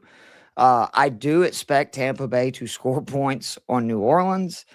And Tampa Bay is so bad versus the pass right now. Like, it was really shocking going through and looking at their performances in recent weeks. It's just like, I don't know what happened to that team against the pass, but they are giving up so many yards. And I hate to say this because I'm a Falcons fan. Tyler Shucks looked pretty good. Like, he really has. Like, it's been much better than I thought it was. That touchdown he threw to the back of the end zone to Olave was incredible. And then the big thing with Vele is he's just such a big target. Like, I could see him again getting 7 to 8 targets. And if he scores a touchdown, which that's where he gets targeted the most, even in Denver because of his size, I think he's a really good play. The other guy I would strongly consider out of this, though, would be Rodriguez. Just because that has been kind of how you can attack Minnesota at times this year has been versus the run. They've gotten better. And he does seem to be getting all the red zone touches. And I don't think even with Daniels coming back, they're going to be giving him the ball inside the, 2-3 yard line just to, take a definite hit trying to score a touchdown. To be fair, because that is where he got injured the most recent time was near the goal line trying to run it in. So. Let's go to Von Vele, then. I was debating between Rodriguez and Vele. Those two stood out. With Jayden Reed, love him coming back, but first game back, I still think it's a little too much to with how Vele has been playing. Trust Reed over Vele. So yeah, my favorite receiver is Vele. My favorite running backs Rodriguez of that group. And I think, like I said, Parker Washington's out, so you can cross that out. Very good news for Jacoby Myers owners. Yeah. I don't know that it made a difference, like the way Myers has been being targeted. Well, just that Washington was still lining up in the slot. That's where Myers has been most effective, and I'm assuming Myers will be in the slot even more this week. That's a good point. Just a couple active inactives. Tristan Wirfs is inactive here. Big loss for the Bucs here. Dalton Kincaid active with his hamstring and knee. Adam Thielen and Marquez Scantling could play a lot for the Steelers in Week 14. Take that. Holy smokes! So maybe it is the Ravens defense. Sorry. Nick Sirianni was more involved in the Eagles offensive team meetings this week. Interesting come out of there. They need it here. Yeah, Parker Washington inactive. Dylan Sampson active. Josh Palmer inactive. Roman Wilson a healthy scratch there. So that's what we got. Now where do we go here? Drop Jordan Mason, Tootin, or Jags D. They have Tampa to bring Hampton off IR. I normally don't like rostering 2 defenses, but playoffs right around the corner here. That kind of gives you a reason to. I don't really like the Jags defense though.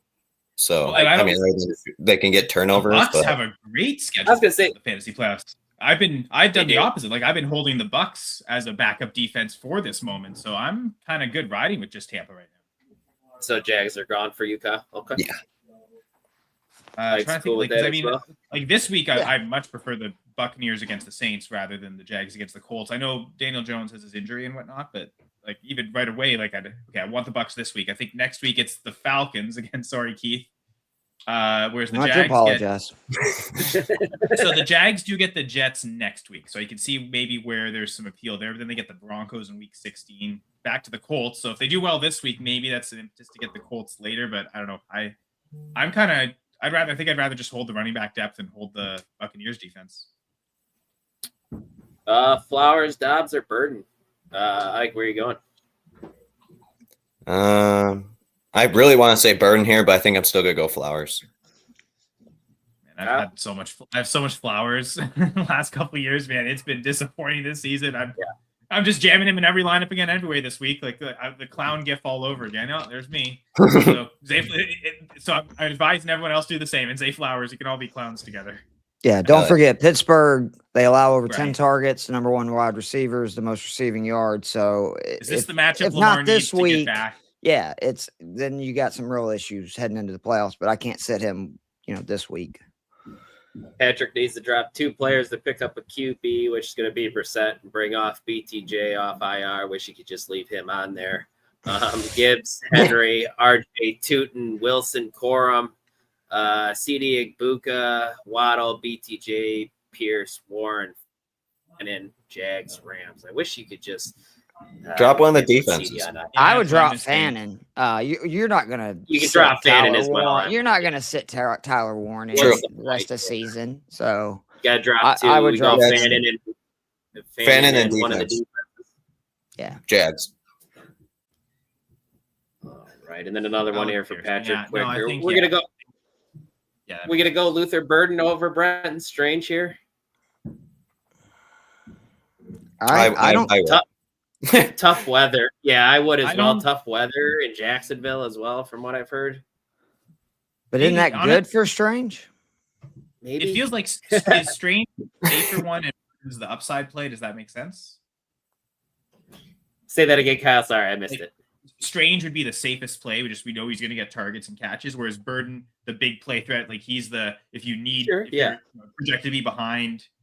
You want the upside of Burden. If you're projected to be ahead, the safety is Strange.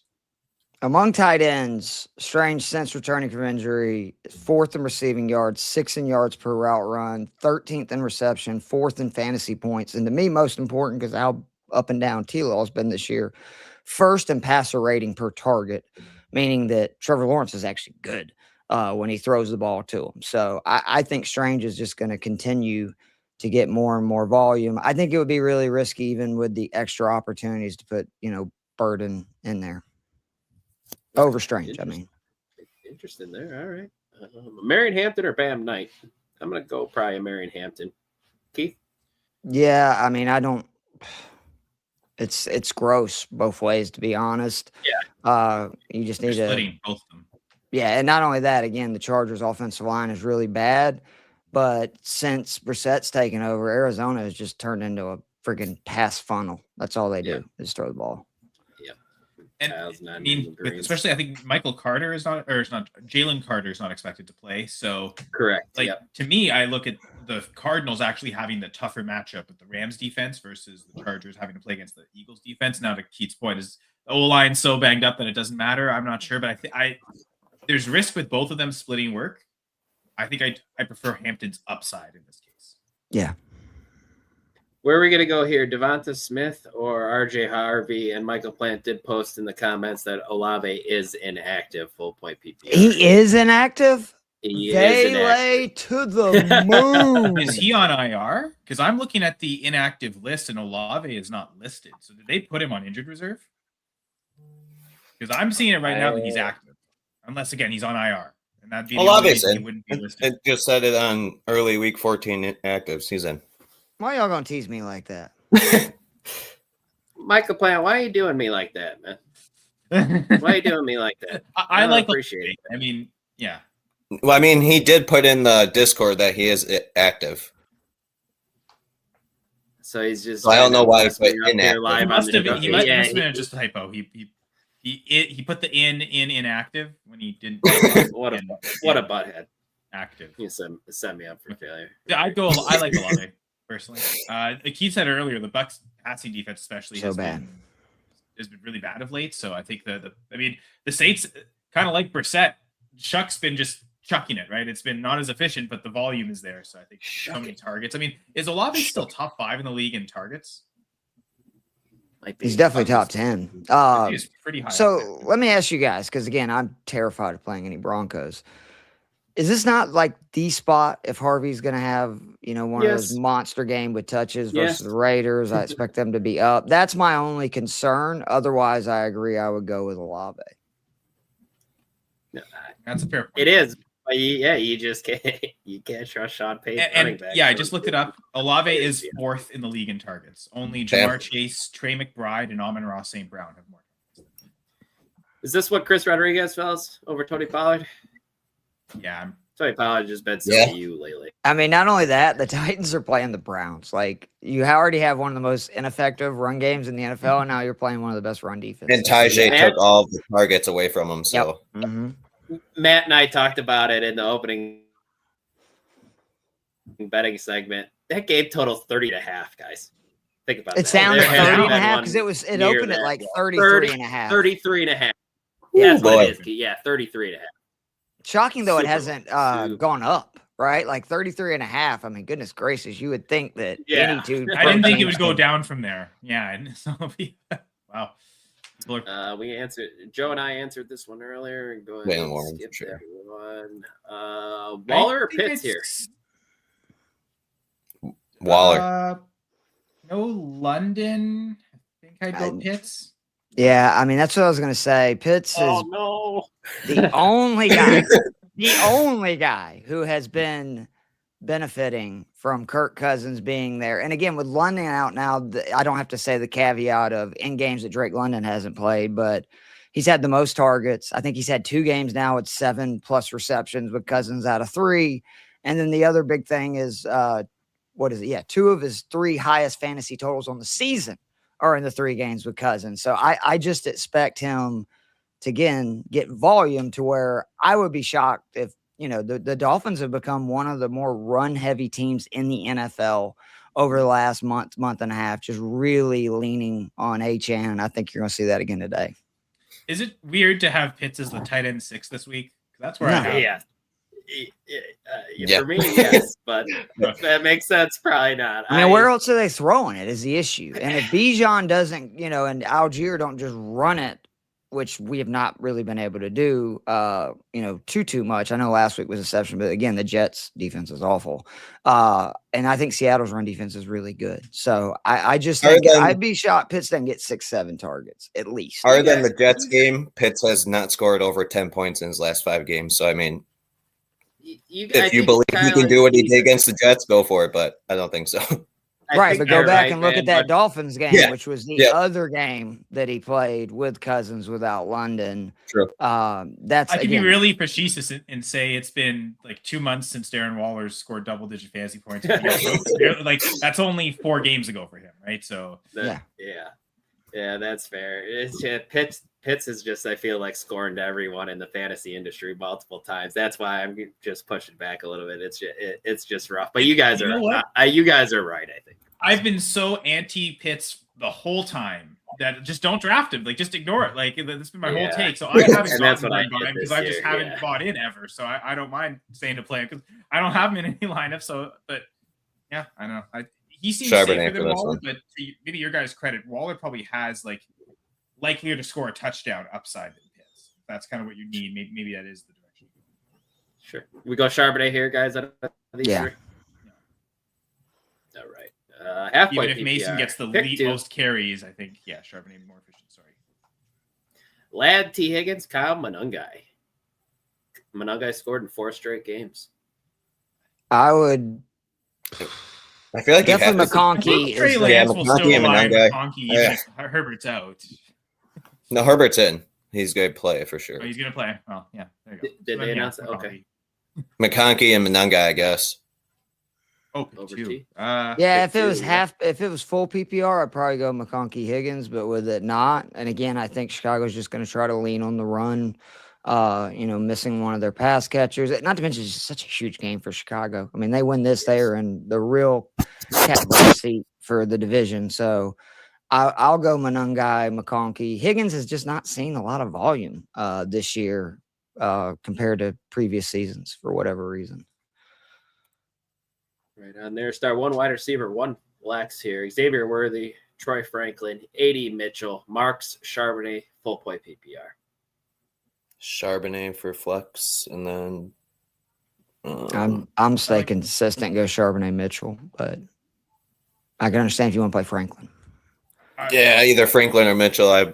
I'll go Mitchell because he sees more targets lately. So I was thinking just both receivers, Franklin and Mitchell, and leaving Charbonnet on the bench. But I think we've eliminated Xavier Worthy, so don't play Xavier Worthy, Steve. We can agree on that. I wouldn't play Woody Marks either over. Oh, yeah, and Marks, yeah. Flex one here, Swift, Godwin, Flowers, Aaron Jones, full point Swift. PPR.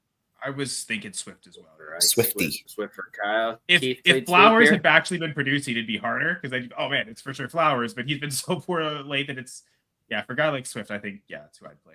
I wish Aaron Jones was healthy because I actually think he would be a good spot versus Washington, but he seems to get banged up every time that he gets a significant workload. So I'm going to go with Swift. But again, don't be mad. There is a great chance that Flowers has his breakout game, but I think it's risky. I hope you're right with all the leagues I'm starting Flowers in. Half-point PPR pick 2, Jayden Higgins, A.D. Mitchell, Chris Rodriguez, Jalen Warren, Devon Vele, Darren Waller. Number 1 seed with a bye Just want to assert my dominance. No pressure. I would do Vele for sure. Vele and Warren, yeah. Rodriguez is up there too. I think that's what I would do. Vele, Warren. I like, this is a great team. Like, I think Mitchell and Higgins are both great matchups as well, but I just, I think that we'll see that New Orleans is a very condensed offense right now. It's Vele, Johnson, and Olave. So, and Tampa Bay is really bad versus the pass, so I can't sit him. And then Jalen Warren again he's just been really good, man. Like especially the issue still, he gets banged up and he's, whatever, but he's a good back, and Baltimore still kind of struggles versus those pass catching backs. Kyle, anything to add from you? Higgins higher ranked than Vele, and I wonder if that is a mistake and I need to change it. You guys are making some good points about why Vele is a good play. Yeah, I like Jalen Warren as well. All right. McConkey, Worthy, Godwin, Khalil Shakur, who burned Keith and I at DFS last week at Butthead with 1.5 points. Still cash, but could have been a bigger cash if he did anything. McConkey here? That's what I was thinking. Yeah. All right. Another one from Dion. Cleveland D, Philadelphia D. Let's go Cleveland, yeah? Yes. Playing Titans, yeah, I think, I've got them as the defense number 2 this week, so yeah. I feel like that one's super easy. Redraft 6-point passing touchdown. Darnold, JSN stack. I like that one a lot, guys. Or Baker versus New Orleans. Do we go Darnold, JSN? That's where I lean. I think to Keith's point about the Falcons' run defense, though, I do worry about Darnold's touchdown upside. So I don't think I would stack them. I would say play JSN for the floor and then Baker. And I think that's where you get your touchdown upside as opposed to stacking this week. I don't mind that. Yeah. I expect JSN to go bananas because, again, A.D. Mitchell had a field day versus our Falcons. And Mitchell is a talented young receiver, but JSN is basically a fantasy receiver god at this point. So, and he had his first bad game, even though it was really just the game script. Then Kyle, just real quick, we downgraded kicker playing in the snow, right? Well, I'll just go through my process of kicker real quick. So what I do is it's coming down. So what I do, where is that at? Buffalo. So with McPherson, right? Bengals, Bills could be a snow game. I think like snow, but without much wind isn't too bad, I don't think. So I think the wind context is still more important than just is there snow or rain for kickers. With the way I go about my kicker process is just, you look at points per game and whatever tiering, like your projections or however you like what you think the kickers are going to score, like finding out the tiers at kicker makes sense first. And within those tiers, I look at all the dome games, who are the kickers playing indoors or playing in Denver, just because that altitude. Sure. Yeah. Then within that mini tier, go by like which team expects to score the most points. And then you go to the outdoor players in that tier, and then you do the same to the next few tiers. So it's part of the process, but if I think a kicker is really good and going to score a lot of points, I'll still rank them high, even if they're playing in the snow. So like, again, I have McPherson at kicker 8. You tell me it's in the snow. I've got Santos and Boswell and McManus right behind. Like, I don't necessarily love those situations anymore. So I'm thinking like McPherson, I'm going to keep him inside the top 10 just for. Yeah. So it factors, but it's not the main factor, I would say. Okay. Start one, Vidal, Woody Marks, Chris Rodriguez, half-point PPR and half-point per rush. To Kyle's point earlier, with the steady volume Woody Marks is getting, is that where we're going? Yeah, I think that's the half-point per rush is what changed my mind for that. Because before that, Rodriguez. You're less worried about touchdowns, so. Yeah, I mean, I think Rodriguez you can make a case for too. With Daniels back, I'm assuming that's going to actually make it easier for Washington's running backs because the threat of the run. But I think that's right. I go with Marks. He's just so involved in everything Houston does at this point. Scary Terry. That one's easy. Yeah, we're going to go Terry over Dobbs, right? Yep. I am not scared of playing Terry McLaurin. Nope. Love it. Browns or Denver D? Kyle, do you have Denver's D ranked higher than the Browns? You have the Browns at 2, you said. I've got the Browns at 2, Denver at 3, though. So, like, these are both wow. options. Yeah. All right. I do Browns, though. Yeah, Browns as well. Pick on the Titans. Pick on Cam Ward. Sorry, Cam Ward. Marks, Jefferson, Godwin. Still got Jefferson, right? Mm-hmm. We almost wanted to say Godwin there. I almost spilled out. AJ Brown or Michael Wilson? PPR. Ooh. Wilson. See, Brown is one of the guys I have ahead of Wilson. Who does Philly play? They play Chargers. Do we know how much man the Chargers run? Because that's always the deal with me with AJ Brown. If it's a team that plays heavy man defense, I can't sit AJ Brown. If they play a lot of zone, I think I would go. That I'm not sure on. Yeah, I don't have that, unfortunately, either. Kyle's going to look that up while he's looking it up. Scary Terry, Michael Wilson. Yeah. Kyle Wilson. Again, I know Wilson too, yeah. It's just volume, people. The 33 targets in 2 games. That was, again, with Dortch seeing 6. I believe in both of those games, actually. So it's not that we think Michael Wilson is better than these receivers. It's just I would be shocked if he doesn't see 10-plus targets. And there's very few guys who could say that about this week. Well, Chargers mostly play zone. That's what I'm looking at. They're actually one of the highest. Then I would play Wilson over Brown. That does make me intrigued by both Devontae Smith and Dallas Goedert, though. If you're considering them, they typically do better against the zone. And AJ Brown is the guy. AJ Brown's number versus man is just ridiculous. Which is hilarious because I'd almost think it'd be the opposite with the way Devontae wins downfield. You figure he would be better at beating man coverage, and like with AJ Brown in the slot, like zone would be better. It's kind of this like weird mix up there.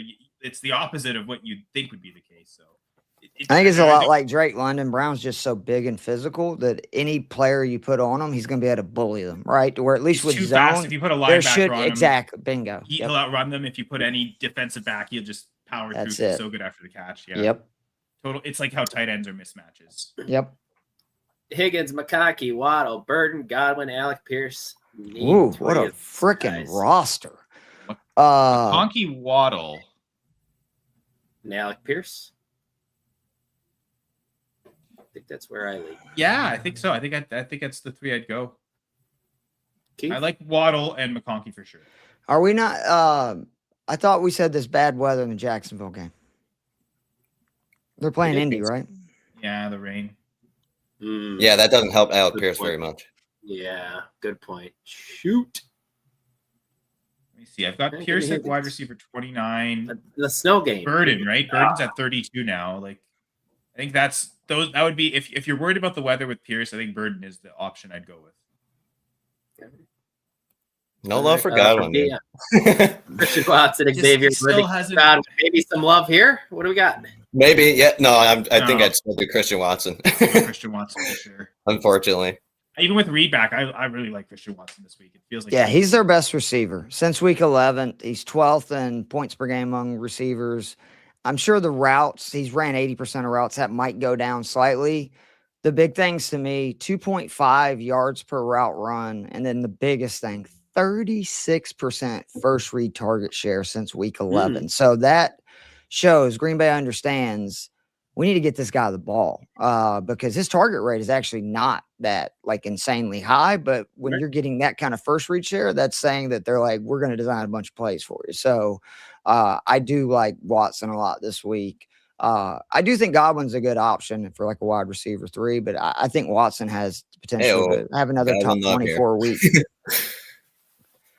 Right on. Kyle, Brissett or Burrow? Full point. Doesn't matter. I feel like I've gone back and forth on them in my rankings, and I've settled on Burrow being higher. But I just think that, like he said, they're going to run more than. Yeah, I blame Brissett just because of game script. I do think Arizona is going to be down and throwing. I mean, that's entirely possible for Buffalo too. But I also, though, again, they don't have Ed Oliver, which that is the main reason all of a sudden they can't stop anybody in the run. Yeah. And I do think that that's going to be the Bengals. The Bengals look frisky, by the way, too. Like I actually like the way their defense looked. It's amazing what, they've always said Joe Burrow is a leader. You saw it on the field Thursday night that like that whole team just looked, rejuvenated having him back out there. It was like, getting Superman back. Right. Pick a Bears running back so let's go Monangai, Swift, or Kenny Gainwell. 2 out of the 3. Oh, shit. Swift. I still think it's Swift. Well, right? Swift, no matter what. It sounds like two, right? Yeah, he needs two. But yeah, Swift for sure. I think I'd go both Bears running backs, honestly. Yeah. It looked like a struggle last week for the Steelers offense with Rodgers. Gainwell gets so many targets, though. Well, should get a decent amount of targets. And Keith said the Ravens struggle against pass catchers. They do. That would be my. So I'd do Swift and Gainwell. I mean, you're the Packers expert. Are they as good versus the run as their ranking says? Or again, with Wyatt being out, do you think that really changes it? Because I do think the Bears' ultimate goal today, if the game goes the way they want to, is they're going to pound the rock. No doubt. And 100%. Play action. The one thing I'll say is it does seem like their run defense isn't as good as the pass defense. Like that is where it's at with the Packers because of their pass rush and because especially of the safety play. I think it makes those two aspects of coverage really tough for teams. So it'd be smart for the Bears to run a lot because that is kind of where the weakness is. And again, as Dylan's mentioned a few times with Wyatt out, I mean, he's one of their starting defensive tackles. I mean, essentially they're two starting tackles at the start of training camp. The inside were Wyatt and Kenny Clark, and they're now neither are going to be on the team the rest of the year. Obviously, well, you gladly give Clark to get. I don't think you can go wrong with either one, but yeah. Just weird to me playing two Bears running backs. That's where we're at in 2025 now. I mean, if you think about it, though, they're the Detroit Lions, right? Ben Johnson. Exactly. It's not insane to play Gibbs and Montgomery and so, Gibbs. I think that there is something there. Gary, I imagine someone you know, right, Dylan? Yeah, it's my brother. So Bears fan too. You're gonna want to love to play the Bears, right? Especially play the Bears running backs. Cheer for them. Have a good day against the Packers. Yeah, all in, right? So if it goes wrong, it goes wrong in both for real life and for fantasy. But no doubt. Mookie, I appreciate you being here every week, man. Yeah, definitely. I wish we could help you a little bit more. And congrats on your World Series. But sometimes we're gonna be busy. Congrats on the World Series. Yeah, you played very well. All right, guys, we hit the top of the hour here, so let's try to go a little bit more rapid fire with these questions so we can get to Keith's DFS segment here. Halfway PPR, Donnie Mitchell, Luther Burden here. Volume is king. I go Mitchell. Yeah. I could see Burden getting the volume today, though. I'll go Luther. All right. Superflex, full point PPR. Well, Kirk Cousins, Christian Watson, Jacoby Myers. I almost want to play a receiver and not go with the quarterback. I would do Jacoby Myers. I don't have a problem with that, man. The weather. I think I do watch just rain, or is it like nasty winds? Because that's what is the difference. Weather Network. It just sucks because if one for Reed coming back, I would say Christian Watson and be done with it. But because of that, I think I would go Jacoby Myers, even with the weather, because he's just going to get volume. Like I know that no matter what. It's only 22% chance of rain in Jacksonville with barely any wind. So okay, well then I'd go Jacoby Myers. Saying like 17 kilometers an hour for wind gusts. Yeah, let's go. The Bengals-Bills one is bad though. They got definite snow apparently. That's what they're saying. So I would do Jacoby Myers. It's cold around the Great Lakes. I could Brissett and Lamar here, guys. I easily go Brissett just because of how bad Lamar's been. Yeah, Brissett. Even though this is probably the week Lamar will do damage. Sure. I also like to add playoffs. His career versus Pittsburgh, he has more interceptions than he does touchdowns. All right. Yeah.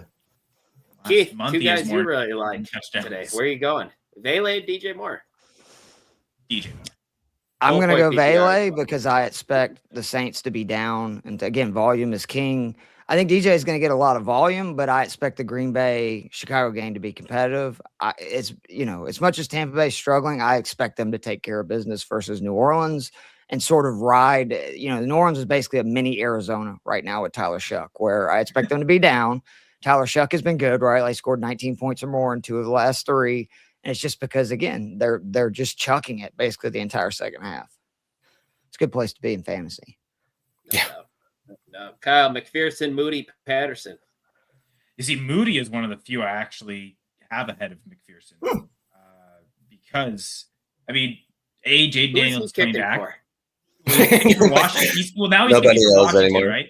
Washington. Okay. But the horrible week 1 game for the 49ers, but then kicking for your Bears, he was actually quite incredible. Yeah. I think he hit a game winner against Washington, didn't He did. And the only reason he's not there is because Santos is back and he's their guy, right? Yeah. Well, Washington doesn't have a guy. Like the last 2 years, it's been just a huge rotation. Every time they thought they've had a guy, he's gotten hurt. So Moody looks like he's going to be the guy for Washington now.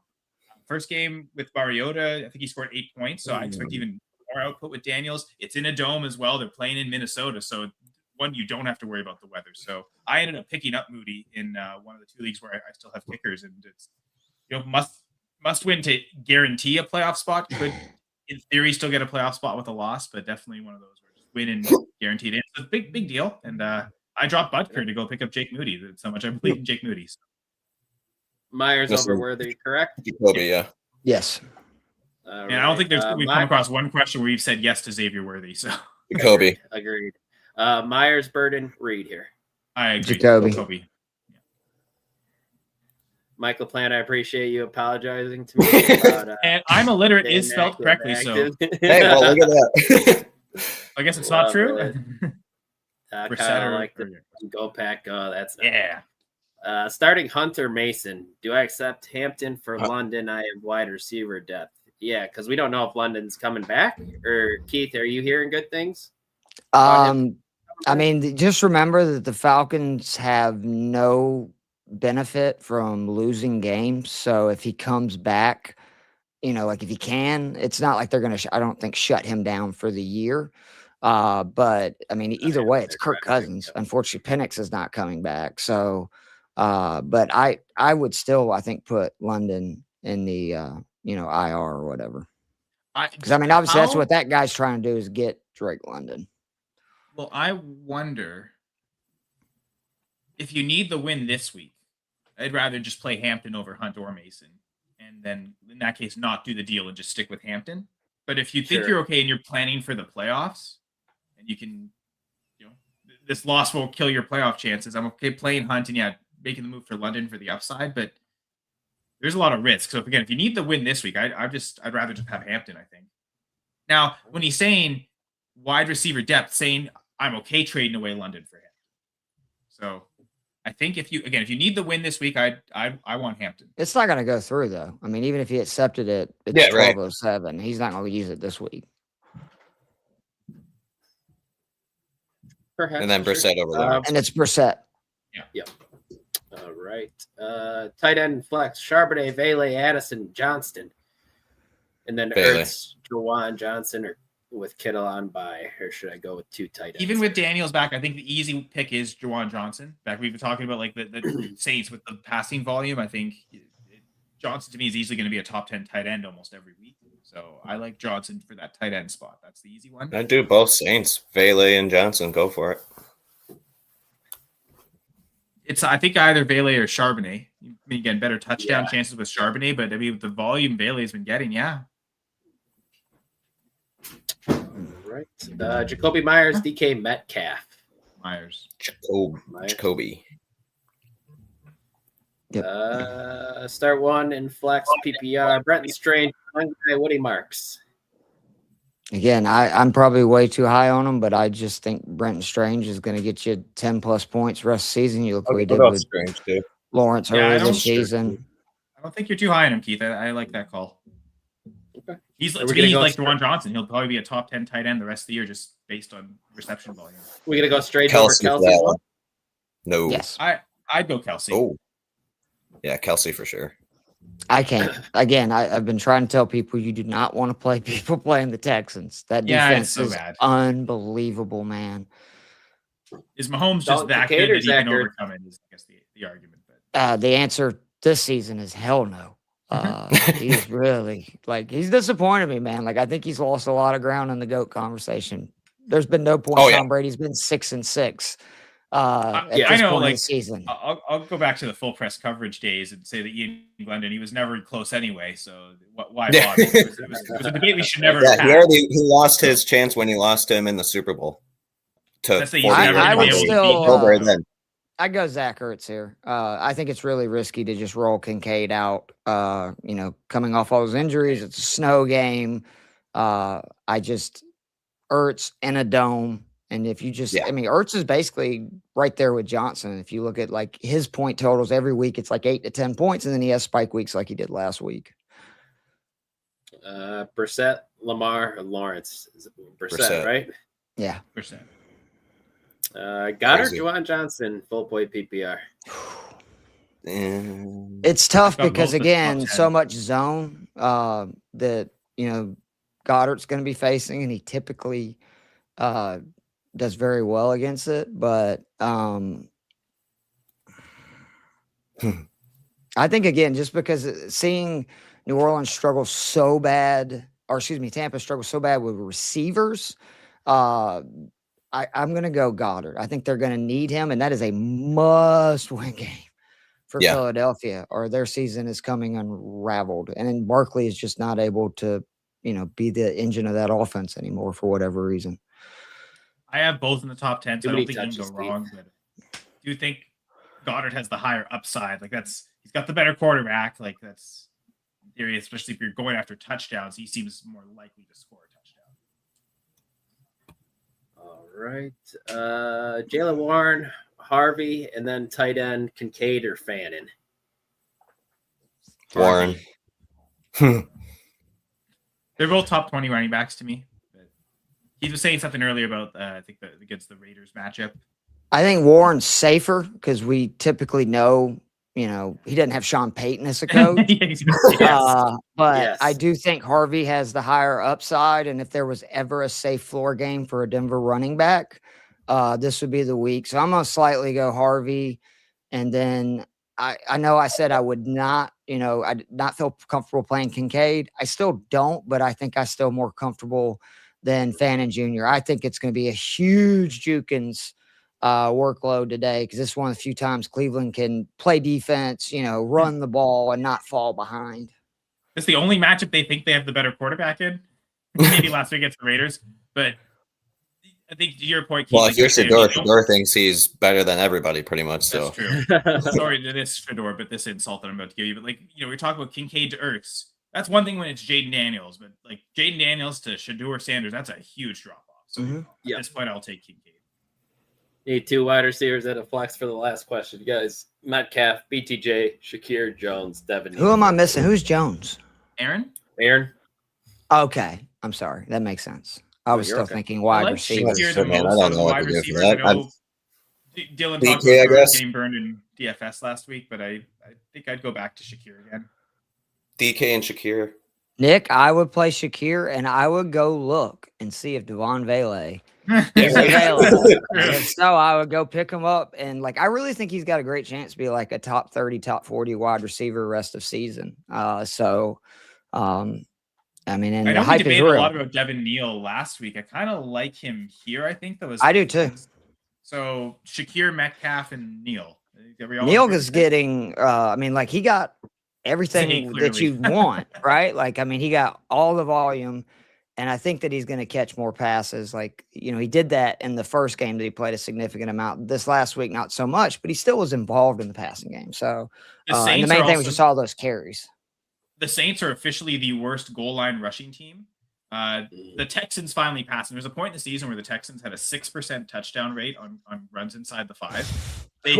Nick Chubb scored last week, so they're now at 2 rushing touchdowns on the season. They've doubled it to 12%, which is still horrible. But the Saints are actually lower, so the Saints are now officially the worst goal line rushing. So why people need to give some respect to Joe Mixon, man. I'm just saying, you look at the difference. Yes. If the Texans had Joe Mixon, I think that they would be the number 1 seed in the AFC. Wow. I think they'd be the number 1 seed in the AFC South. I think they'd be number 1 in the AFC because they beat a lot of the teams in front of them anyway, and they have basically no run game. They've just finally have given in, as Joe was talking about. They're 6th now in pass attempts per game. They're just now a team that's going to throw it a ton. Sure.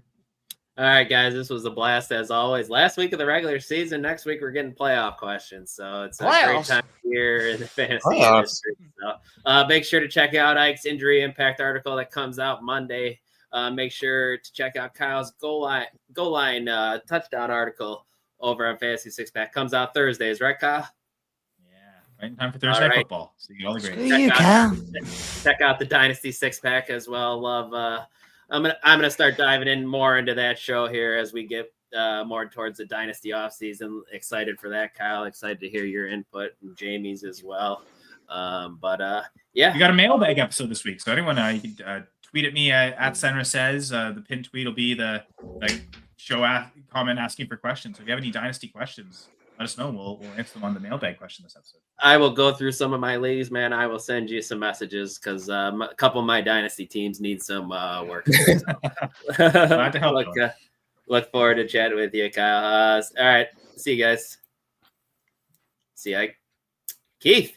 What do you got week. for DFS? It's a tough week, man. I think that in cash, if you're going to spend up at quarterback, and by spend up, I just mean spend money, because I think it's one of the better value weeks we've had at QB in a long time. Again, I love Jayden Daniels. I gave all the reasons earlier.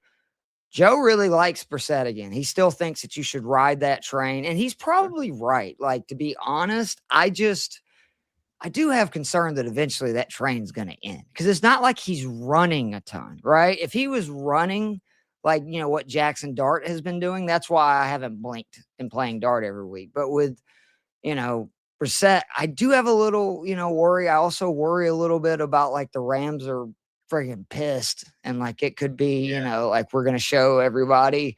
But I think that's a good play. The weather does have me a little concerned about T-Law. I could just see that being more of a run game. But, I mean, Lawrence has all of a sudden, I think, scored 16 or 17 points or more in 7 of his last 8, averaging over 19 points per game. So he feels underpriced. But there's 2 guys that I really like this week.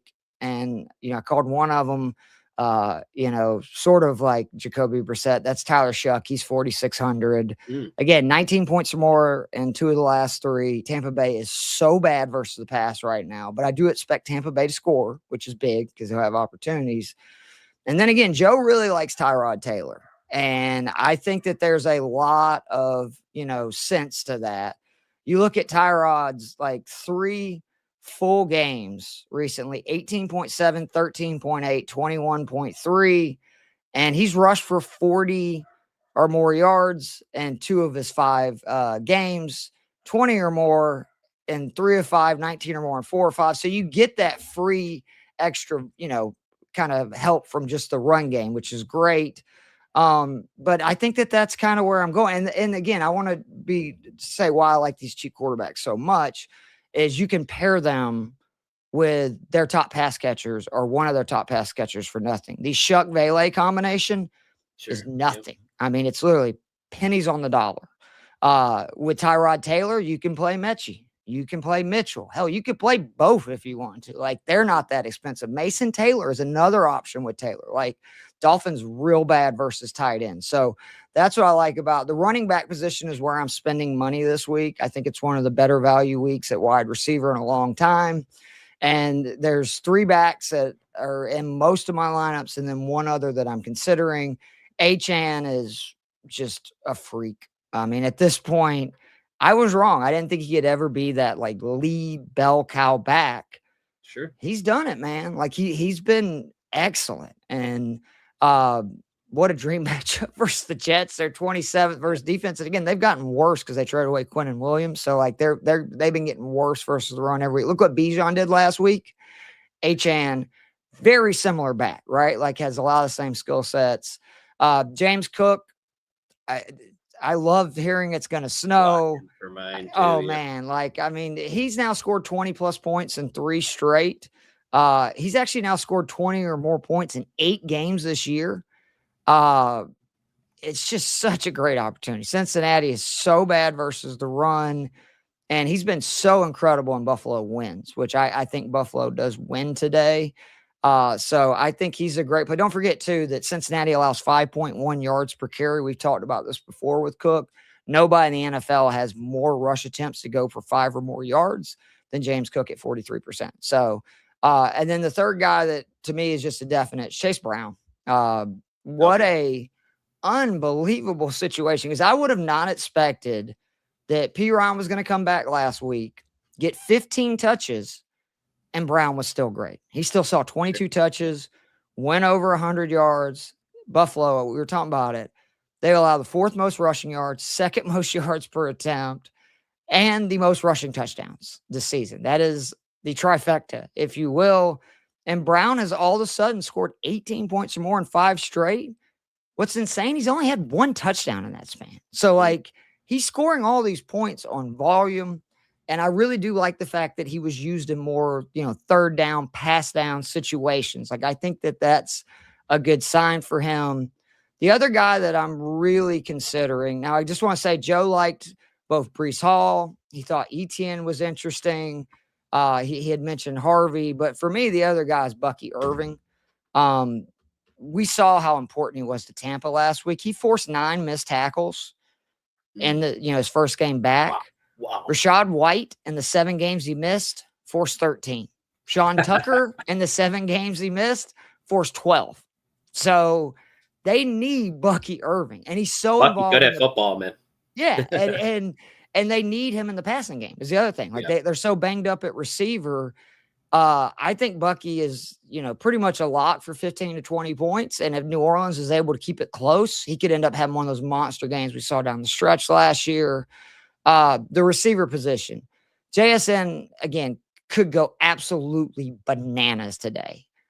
My concern is, can Atlanta keep up points-wise to where if he doesn't get it all early, are they going to keep throwing it a ton? Because it is very easy to run on my Falcons, unfortunately.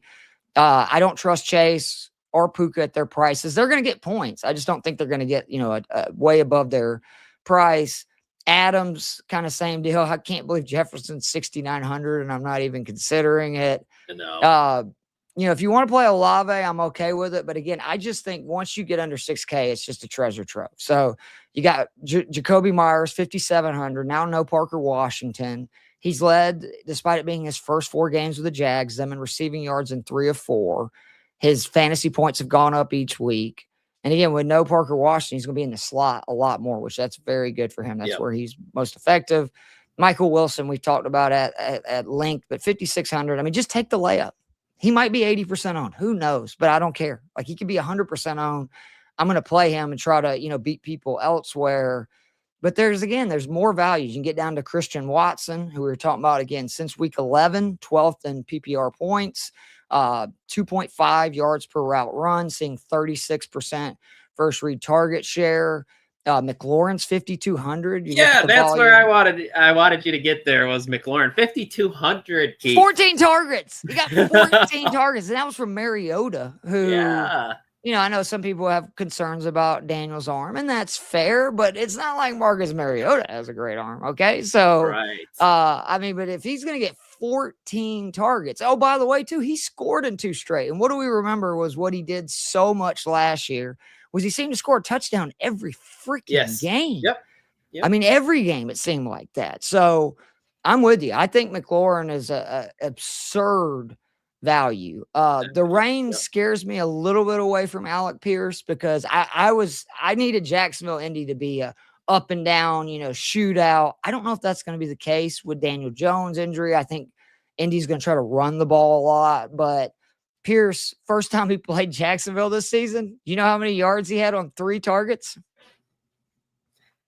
140 yards, caught all 3 for a touchdown. That is doing a lot with a little. DJ Moore, we talked about. I mean, again, there's just a treasure trove of guys with volume this week that are going to get volume.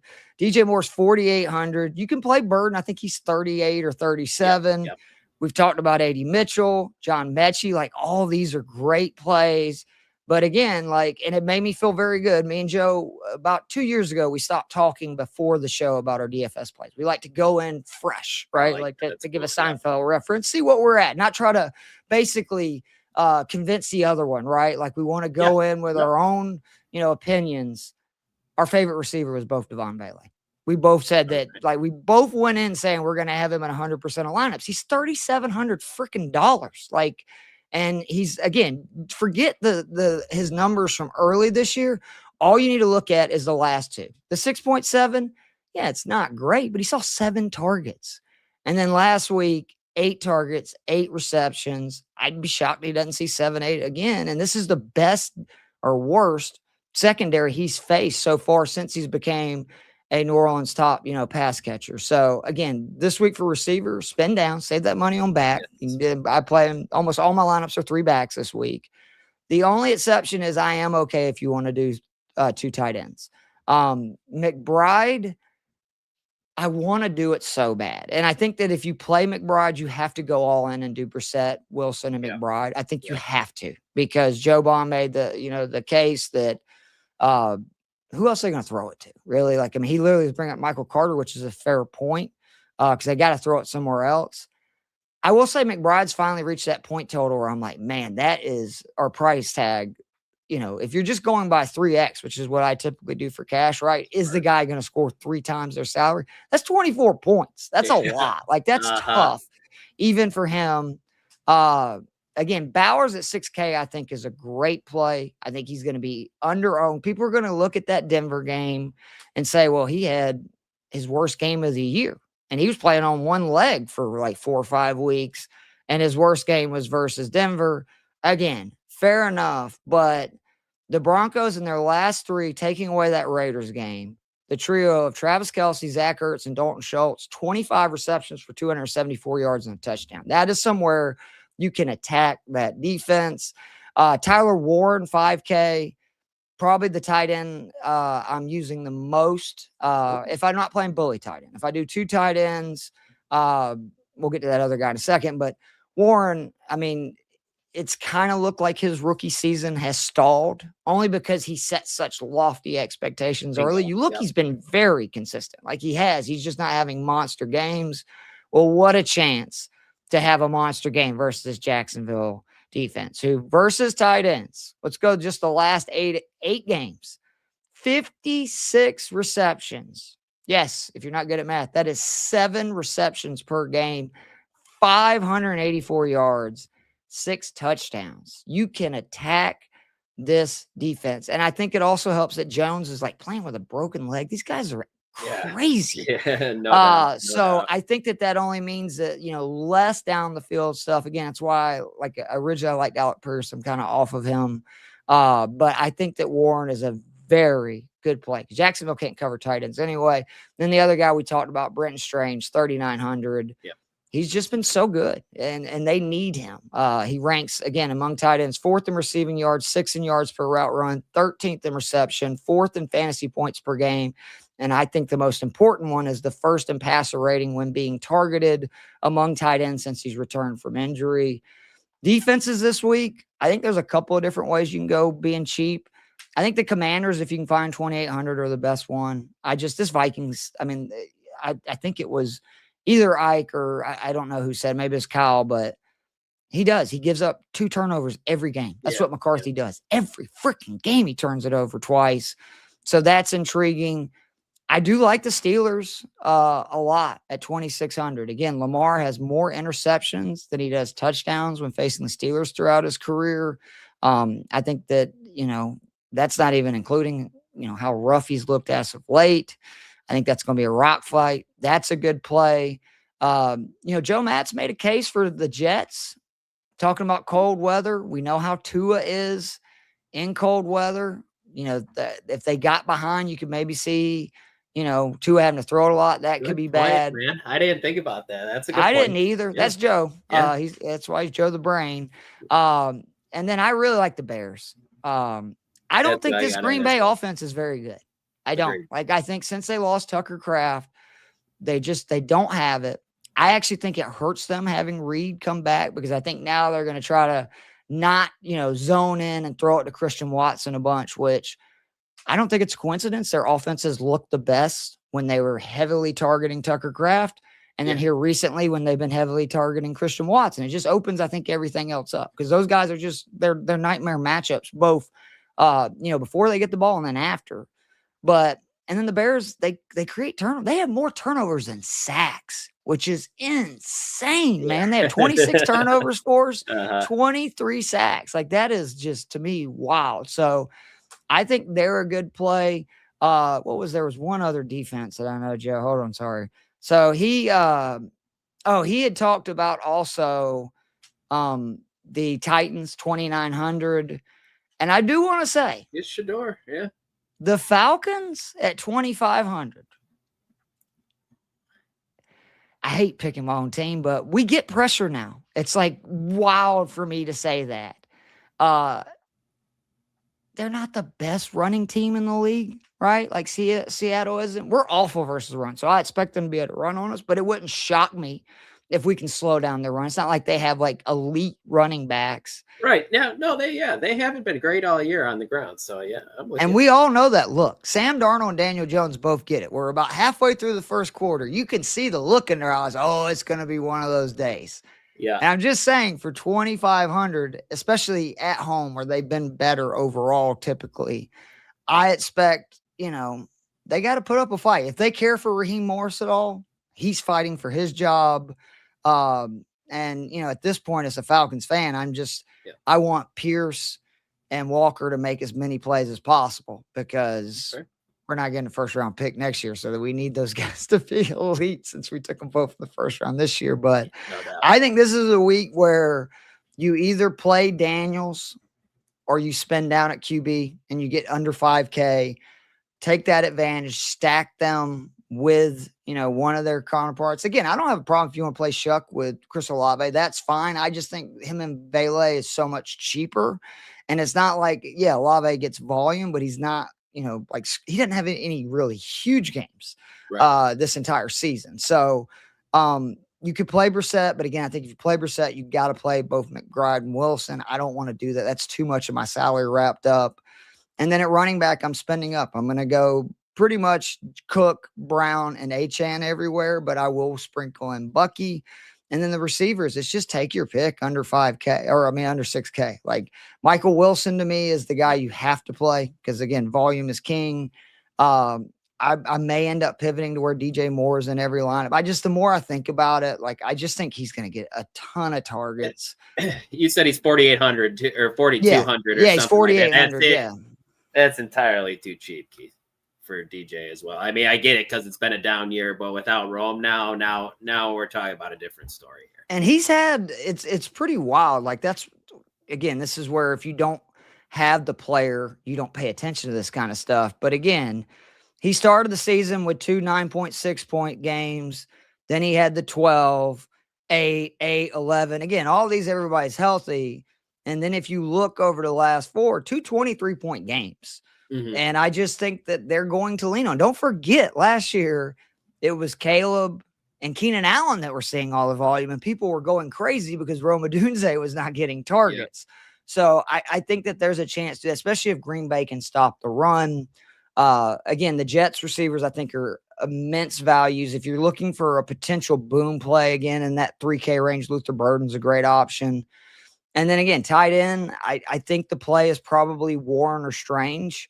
But I do really like Bowers a lot this week. I just think he's going to come back. That catch he made in the end zone, he's so good. And we're seeing what Jacoby Meyer's doing with just a slight upgrade at quarterback. I keep telling people, wait until Brock Bowers gets somebody that is actually a good quarterback. He is going to be unstoppable. Because we were talking about somebody that's too big, right, for the smaller defenders. He's too fast for the bigger ones. That's Bowers. He's just it's just unbelievable. But and then the defense, you just punt as usual. You pick the one you like. But that's it for DFS this week. And I'm excited. Not about my Falcons. I am excited about them dogs. How about them dogs, Dylan? Yeah, that's cool. We exercise the demons. Just pounded Alabama. That was cool to see, man. It was great. We needed it for you. Like an exercise. Clayton didn't like what I said about the Packers offense. What you kind of alluded to. What worries me about the Bears-Packers game is if the Bears do struggle to stop the run, and we know the Packers are going to try to pound that rock, and it's possible that they do keep it on the ground and they do succeed with that. And Jordan Love's really good. The one thing I want to say is Jordan Love, I think, has made me believe more this year than any previous year. He is that guy because they've had so many injuries and everything else. Yeah. He's still been really good. He makes 2-3 throws a game that I'm like, what was he doing there? But it's because he's got that gunslinger in him, right? He knows he can make plays, so he will make risky throws at time. So I'm fascinated. I'm rooting for the Bears. I really am. I want Chicago to be good. Like the Bears fans have suffered long enough, man. Like the last really good team you had was the 80s, right? Like really good team. Yeah. And I haven't seen offense really my whole life with the Bears. So well, I know the QB situations. I think it was last year, right? Like, didn't Caleb have the most passing yards any Bears quarterbacks ever had? Yeah, him and Drew Cutler. It's how is that possible? But the main thing is y'all hit the lottery, right? You got the coach. Ben Johnson is the guy. Like, I've been so impressed. Have you been watching his post game? In the locker room speeches? They're amazing. That's what everyone was talking about. Could he be a leader of men, or is he just an offensive mind? He's answered. He's a leader. It's great stuff. If you don't know what I'm talking about, just go to YouTube, search Ben Johnson post game.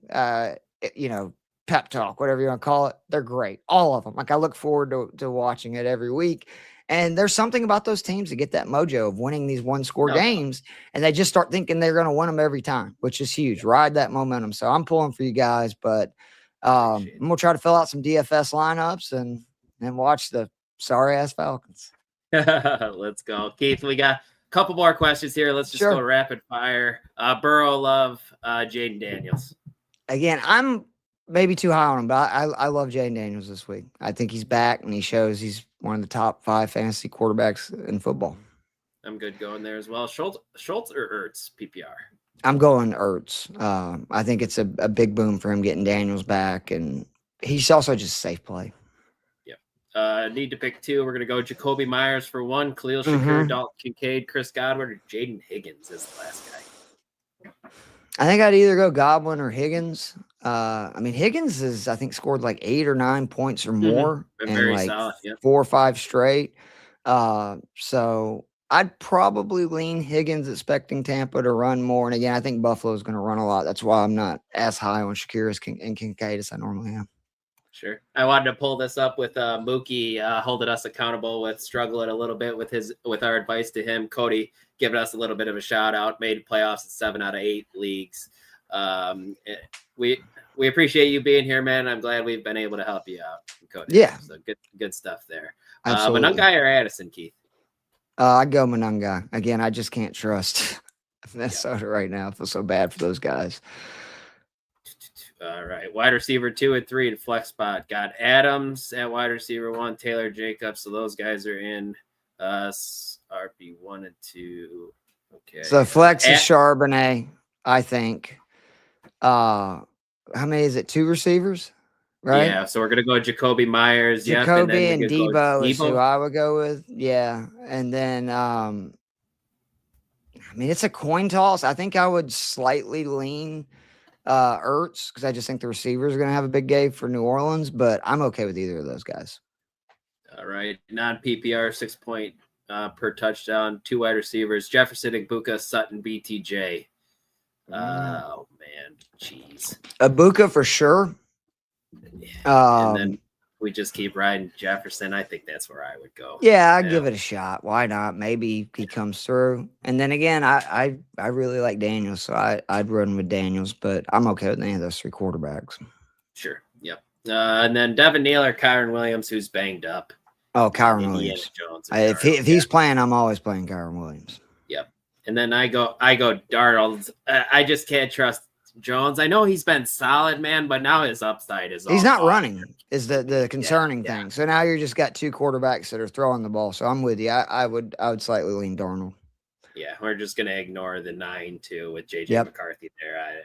I want nothing to do with that. Clayton here too, giving us some flowers. Clay, we appreciate it, buddy. Thank you for always tuning in and hitting that like button. Yeah, definitely. But Keith, a lot of fun as always. Make sure to check out all Keith's stuff, his DFS cheat sheet he's got going on. The Cash DFS show he does with Joe Matz every week. Stats you need to know. Stats you need to know. There you go. Yep. Love it there. But for myself, Keith, Kyle, Joe, Ike, Matt. Screw you, Cal. We appreciate you all, and we will talk to you next week. See you guys. All right, guys.